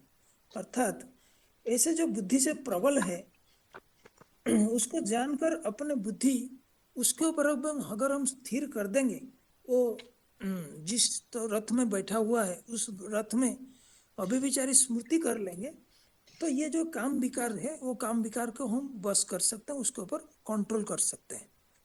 तो ये तो एक अभ्यास है, वो अभ्यास को बढ़ाना के लिए भी बताया, ये अभ्यास बढ़ाना पड़ेगा आत्मा को। ये अभ्यास बढ़ाने के लिए 6 अध्याय का 25 नंबर श्लोक में आया है, शनै शनै उपरमते बुद्ध्या धृति गृहीतया मस्थम मनस्कृत्वा न किंचित अपि चिंतयेत्। अर्थात धीरे धीरे मन को पुरुषार्थ करके धैर्य वाली बुद्धि द्वारा उपराम हो जाए और आत्मज्योति बिंदु में पूरा ही स्थिर करके रखे और कुछ चिंतन न करे। अर्थात आत्म स्टेज की अभ्यास के लिए बताया जो स्वस्थिति का स्वरूप है। उसके बाद 6 का 26 में बताया है, जतो जतो निश्चरति मनम चंचलम अस्थिरम ततो ततो नियम्येतत् आत्मनियम वशम न। अर्थात चंचल और अस्थिर मन को जहाँ जहाँ वो चला जाता है, मतलब उसका संस्कार अनुसार जहाँ जहाँ चला जाता है हठपूर्वक, उसको वहां से मन और बुद्धि को हटा करके एकाग्र करना है, नियमित करके आत्मा के बस में ले आना है, ये अभ्यास करना है। अभ्यास करने से वो संभव होगा, क्योंकि अभ्यास ही एक रास्ता है। अभ्यास के लिए और एक सपोर्टिंग है कि वैराग्य और अभ्यास। तो वैराग्य और अभ्यास होने से वो हो सकता है। ये अभ्यास के संबंध में अभी तो सारे संसार जो है पंच विकार ग्रस्त के होने के कारण पंच विकार को ही अपना सब कुछ समझता है मनुष्य, लेकिन वास्तव में आत्मा का जो 7 गुण है वो 7 गुणों को समझना, याद रखना, उनका अभ्यास करने से अपने अंदर में आत्मशक्ति का फिर से रोपण हो सकता है। वो 7 गुण है आत्मा का, शांति, प्रेम, पवित्रता, सुख, आनंद, शक्ति, ज्ञान। ये जो है गुण है, इन गुणों का सोमान में जब टिकते हैं तो स्वतः आत्मा आत्मशक्ति में स्थिर रहता है। स्थिर रह करके उसका जो आत्मा की एकाग्रता के अभ्यास के बारे में बताया वो सहज हो जाता है और आगे बढ़ जाता है। तो ये सोमान की अभ्यास के लिए समय दे करके एक दिन में या लगातार एक ही संकल्प में टिके रहने से जो नए आत्मा ज्ञान में आते हैं वो आत्मिक स्थिति का उनका अभ्यास पक्का पड़ जाता है, जो कि उनको दूसरे आगे पुरुषार्थ के फाउंडेशन में बहुत सहज हो जाता है। तो ये जो आत्मा है उसका जो ये गुण के अलावा और एक गुण है उसका जो है संस्कार है। तो शरीर छोड़ने का समय आत्मा संस्कार ले जाता है। तो संस्कार बोलने से साधारण रूप में से जो संस्कार बना हुआ है, जो कर्म में उसका स्वतः संकल्प में जो आता रहता है वो संस्कार, लेकिन संस्कार बोलने से कंप्लीट रूप में उसका 23 तत्व मिला करके उसका संस्कार बनता है, जो पांच इंद्रिय और 5 तत्व रूपी शरीर और 5 ज्ञानेन्द्रिय, 5 कर्मेंद्रिय, उसके बाद मन, बुद्धि, अहंकार और इंद्रियों गोचर जो है रूप, रस, गंध आदि, ऐसे 23 तत्व आत्मा मिला करके जैसा बना हुआ होता है वो शरीर छोड़ने का टाइम वो लेकर जाता है। उसको बोलते हैं सूक्ष्म शरीर में वो 23 तत्वों का संस्कार रहता है। तो जैसे हवा गुजरने का समय में फूलों का सुगंध ले जाता है, वैसे आत्मा भी ये संस्कारों को ले जाता है। तो आत्मा पुनर्जन्म में आता है। पुनर्जन्म मतलब एक शरीर छोड़ता है, दूसरे शरीर धारण करता है। तो ये सृष्टि रूपी रंगमंच में ये पाठ चलता रहता है। जैसा संस्कारों के आधार पे शरीर छोड़ता है वैसा ही संस्कार का शरीर वाला जीवन परिवार उसको संगी साथी मिलते हैं तो उसका जो मृत्यु के समय में जब साधारण मृत्यु होता है तो व्यक्ति को चिंता रहता है कि हमको शरीर छोड़ना है, ये शरीर में नहीं रह सकता आत्मा। तो उसे आधार से उसका दूसरा गर्भ में शरीर में गर्भ निर्माण होता है।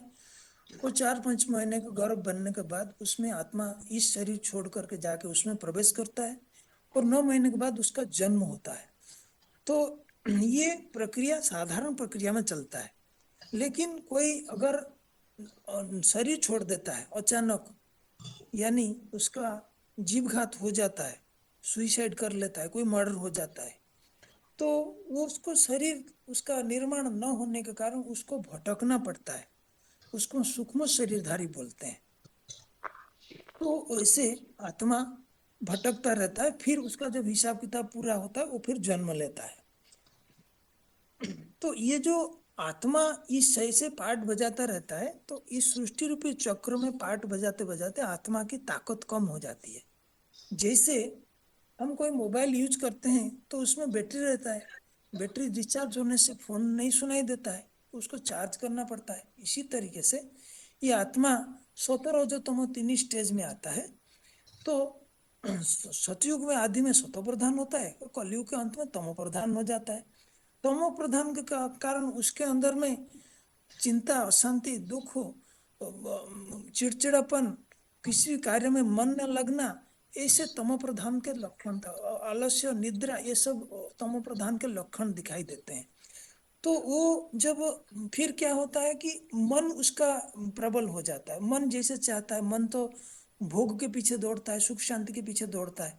तो इस दुनिया में विनाशी सुख शांति मिलता है तो आत्मा उस तरफ दौड़ता है। तो अभी इसको कंट्रोल करने के लिए, उसको परिवर्तन करने के लिए कलयुग के अंत में परमपिता साकार सृष्टि में मनुष्य तन का आधार लेके आते हैं। उनको जब हम उनको पहचानेंगे, उनको याद करेंगे, याद करने से हमारे आत्मा में फिर से ताकत भरेगा, अष्ट शक्तियां भरेगा, तब जाकर के हम अपने इंद्रियों को कंट्रोल करके फिर से सुख शांति वाला नई दुनिया में जा सकते हैं और इस पुरानी दुनिया को भूल सकते हैं। जैसे लास्ट समय में जैसा स्वभाव संस्कार में शरीर छोड़ेंगे, हम वैसा दुनिया में जन्म लेंगे। ओम शांति। ओम शांति दीदी। हाँ जी, आत्मा का कोर्स बताएंगे। हाँ जी। हम किसी को तुम कौन है बोलेंगे तो उनको ऑक्यूपेशन को बताता है। मैं टीचर हूँ, वकील हूँ, डॉक्टर हूँ, मास्टर हूँ। यहाँ बचपन से ही हम टीचर मास्टर बन सकते हो नहीं है, हम सब आत्मा है। जैसे एक आदमी मर जाता है, उनका आंख, कान, सब अंग वहाँ ही रहता है, परंतु उस शरीर तो जड़ बातें है। मना उस शरीर को चलाने वाला आत्मा उसमें नहीं है। उस आत्मा प्राण शक्ति को ही आध्यात्मिका में आत्मा कहा जाता है। और आत्मा को मैं और मेरा और दो शब्द बोलता है। मैं मना आत्मा को कहता है, मेरा मना शरीर को कहता है। मना आत्मा अलग है और शरीर अलग है। एक फोन लेंगे तो बैटरी अलग है और फोन अलग है, दोनों मिलता है तभी फोन काम कर सकता है। ऐसे ही पंच तत्वों से बनी हुई जड़ शरीर को और चैतन्य आत्मा दोनों मिलता है तभी जीवात्मा बनता है। इसलिए भगवत गीता में भी श्लोक है 2:23 में देहि नित्यावद्यो अयम देहे सर्वस्य भारत तस्मात् सर्वाणि भूतानि न त्वं शोचितुम् अर्हसि। और शरीर विनाशी है, आत्मा अविनाशी है। उसको भी भगवत गीता में श्लोक है 2:18 में अंतवंत इमे देहा नित्य स्तोत्र शरीरिणः अनासिनो अप्रमेयस्य तस्मात् युध्यस्य भारत। जैसे शरीर इंद्रिय द्वारा कार्य करता है, वैसे ही आत्मा में 3 शक्ति है, मन, बुद्धि, संस्कार। मन की स्थिति घोड़ा की तरफ, वायु की तरफ चंचल है। इसलिए गीता में भी श्लोक है 6:34 चंचलम ही मन कृष्ण प्रमाति बलवदृढ़ तस्य अहम निग्रह मन्ये वायु यु सुदुष्कुरम। पहले मन में ही पाप आता है, बाद में इंद्रियों द्वारा कराता है। इसलिए चंचल मन को निवारण करने के लिए भी भगवत गीता में श्लोक है 6:35 असंशय महाबाहो मनो दुर्निग्रहम चलम अभ्यासिंतु कौन्तेय वैराग्येन च गुह्यते। अभ्यास और वैराग्य के द्वारा मन को कंट्रोल कर सकते हो। और मन को एकाग्र करने के लिए भी बहुत श्लोक भगवत गीता में है। और आत्मा का दूसरा श्लोक है दूसरा शक्ति है बुद्धि है। बुद्धि के भी गीता में श्लोक है इंद्रियाणि पराणि आयुः इंद्रियेभ्यः परं मनः मनसस्तु परबुद्धि यः बुद्धे परसस्तु सः। इंद्रिय से भी प्रबल मन है, मन से भी प्रबल मन बुद्धि है। बुद्धि से भी प्रगल योग ऊर्जा परसस्तु सह मना भगवान सभी से बुद्धिमानों की भी बुद्धि कंट्रोल करने वाला श्री उनकी याद से ही हमारा बुद्धि ठीक हो जाता है। और बुद्धि का नाश क्यों होता है? सभी का जीवन का यही समस्या है। इसलिए गीता में भी कहा है 2 का 62-63 में, ध्याये तो विषयानुपम सह संगस्तेषु उपजायते संगात संजायते कामात् कामात् क्रोधोत अभिजायते क्रोधोत भवति सम्मोह सम्मोह स्मृतिभ्रंश स्मृतिभ्रंशात् बुद्धिनाशो बुद्धिनाशात् प्रणश्यति। मना विषय भोगों को ध्यान करने से आसक्ति उत्पन्न होता है, आसक्ति से कामना पैदा होता है, कामना ना पूरी होने से क्रोध उत्पन्न होता है, क्रोध से संपूर्ण मूढ़ता आता है, मूढ़ता से स्मृति का नाश होता है, स्मृति का नष्ट होने से बुद्धि का नष्ट होता है, मृत्यु भी हो जाता है। इसी के लिए बुद्धि का स्थिरता का भी जरूरी है। उसके भी गीता में कहा है 2 का 55 में, उसका सारे हम मन से सभी संकल्पों से त्यागना, अपन को आत्मा स्टार में संतुष्ट रहना, तब स्थिर बुद्धि कहा जाता है। आत्मा में संस्कार भी है, आत्मा संस्कारों को ले जाता है। वही जैसे वायु फूलों को गंध सुगंध को और दुर्गंध को भी ले जाता है, वैसे है आत्मा में हम पूर्व जन्म में किए हुए अच्छे बुरे संस्कारों, किए हुए कर्मों का संस्कारों को आत्मा ले जाता है। संस्कार के अनुसार ही सब कर्म करता है। इसलिए 3 अध्याय का 33 श्लोक में भी भगवद गीता में कहा है, सदृशम चेष्टते स्वस्यः प्रकृति ज्ञानवानापि प्रकृति यान्ति भूतानि निग्रह किम करिष्यते। और आत्मा का भिन्न भिन्न नाम से पुकारता है, नूर कहते हैं, सोल कहते हैं, प्राण कहते हैं, जीव रूह भी कहते हैं। और आत्मा का रूप है आत्मा अति सूक्ष्म ज्योति बिंदु है। भगवद गीता में ही 8 का 9 में अनोरणीयम सा अनुस्मृत्यः। और जितना आत्मा सूक्ष्म है इसको इन आंखों से नहीं देखता है, परंतु दिव्य नेत्र द्वारा देख सकते हो। उसके भी गीता में श्लोक है 15 का 10 में, उत्क्रमंतम स्थितम वापि भुंजानाम गुणान वा वित्तम विमूढ़ान पश्यन्ति ज्ञान चक्षुषः। अति सूक्ष्म आत्मा को प्रकृति का प्रभाव भी नहीं असर पड़ता है। इसकी भी श्लोक है 2 का 23 में, नैनम चिंतन्ति शस्त्राणि नैनम दहति पावकः न चैनम क्लेदयन्त्यपि न शोषयति मारुताः। आत्मा का निवास स्थान भ्रुकुटी में है। उसके भी 8 का 10 में बताया है, ब्रोहर मध्य प्राणम आवेश्य सम्यक। जैसे राजा होता है ऊंची गद्दी में बैठ करके राज्य को कंट्रोल करता है, वैसे ही आत्मा इस शरीर में उत्तम अंग बना भ्रुकुटी में रह करके इस शरीर को कंट्रोल करता है। जैसे नाटक में एक्टर ड्रेस को बदलता है, वैसे ही आत्मा रूपी एक्टर है वो शरीर रूपी वस्त्र को बदलता है। उसके भी गीता में है 2 का 22 में, वसंसी जीर्णानि यथा विहाय नवानि गृह्णाति नरोस्पराणि तथा शरीराणि विहाय जीर्णानि नानि संयाति नवानि देहि।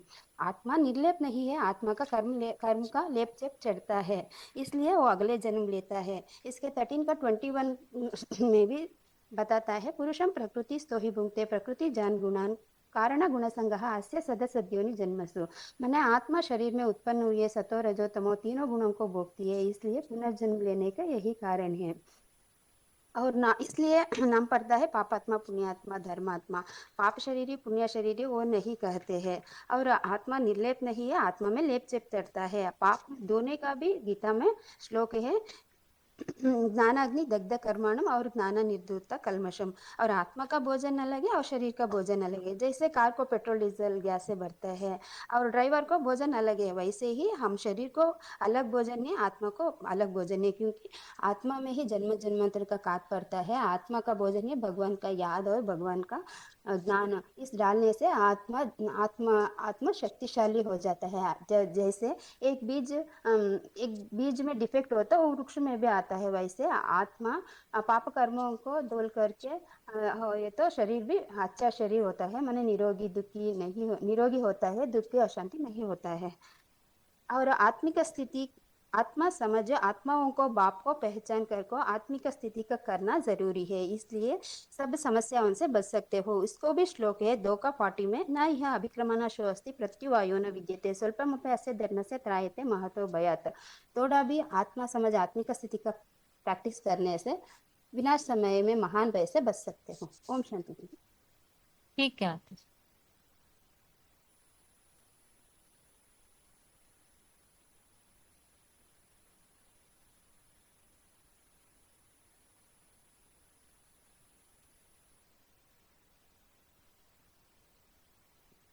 आगे बताइए, अगला फोन अनम्यूट है। ओम शांति दीदी। वो मुझे ना टॉपिक नहीं बताना है दीदी। जो रात को शाम को 7 बजे जो मुरली क्लास चला था उसका बीसीडी नंबर चाहिए। माता जी पूछ के बताऊंगी मैं, ठीक है। हाँ वो ना थोड़ा जन्नत मुरली थी, तो जैसे जी जो नई नई माता है उनको हम भेजते हैं ना, तो इसलिए अच्छा था वो मुरली। ठीक है माता जी, एक बार देख करके बता देती हूँ।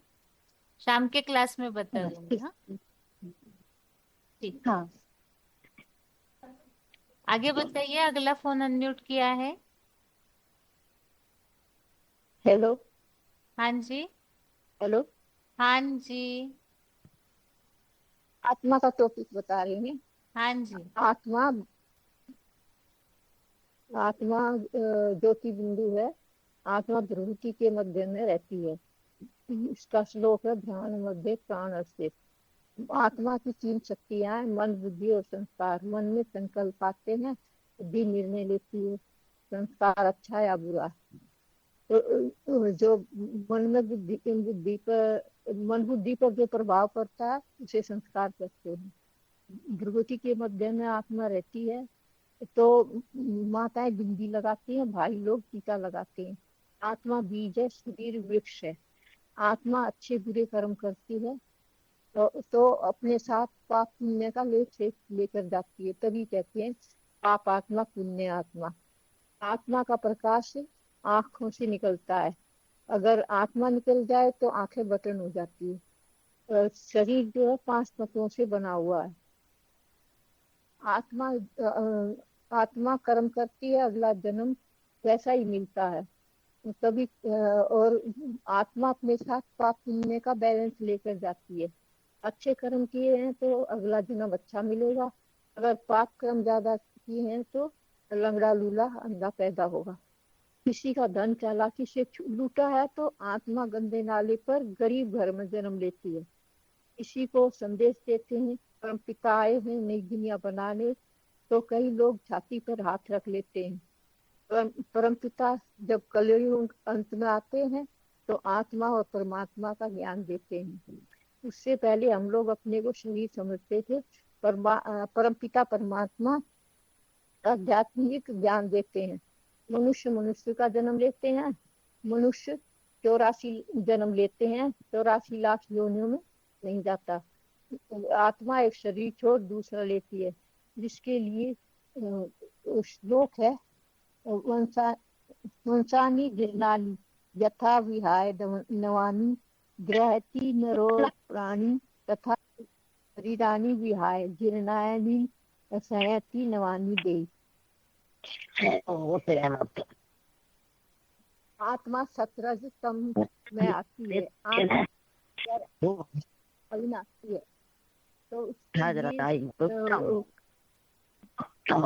170 माता जी रुकना होगा, क्लास टाइम पूरा हो रहा है। अब फिर शाम के क्लास में बताइएगा, ठीक। आगे 27,666 हिसामड़ा के माता जी। माता जी 2201 2201। शाम को था, रात को 7 बजे। जी जी हाँ जी। हाँ दीदी ठीक है। ओम ठीक है। शांति। हाँ। अभी आज के लिए क्लास यहाँ ही पूरा करते हैं। जिनको भी बताना है शाम के क्लास में भी ज्वाइन होकर बता सकते हैं। बाकी सभी का कवर करना है, इस हिसाब से ही सभी को पूरा कोर्स बताने का समय दिया जा रहा है। लेकिन जैसे बीच में एक माता जी पूरे श्लोक ही पढ़ के बता रहे थे, वैसे नहीं कीजिए। जो आपको याद है उतना ही लिंक वाइज बताते जाइए, ताकि यहाँ बिना देखे बताने की प्रैक्टिस हो। देख देख के पढ़ पढ़ के बताने की आवश्यकता नहीं है। ओरली बताने की प्रैक्टिस कीजिए, ताकि जो भी गलतियां अगर मिलती भी है तो उससे क्लियर किया जाएगा। आज के लिए क्लास यहाँ ही पूरा किया जा रहा है। ओम शांति।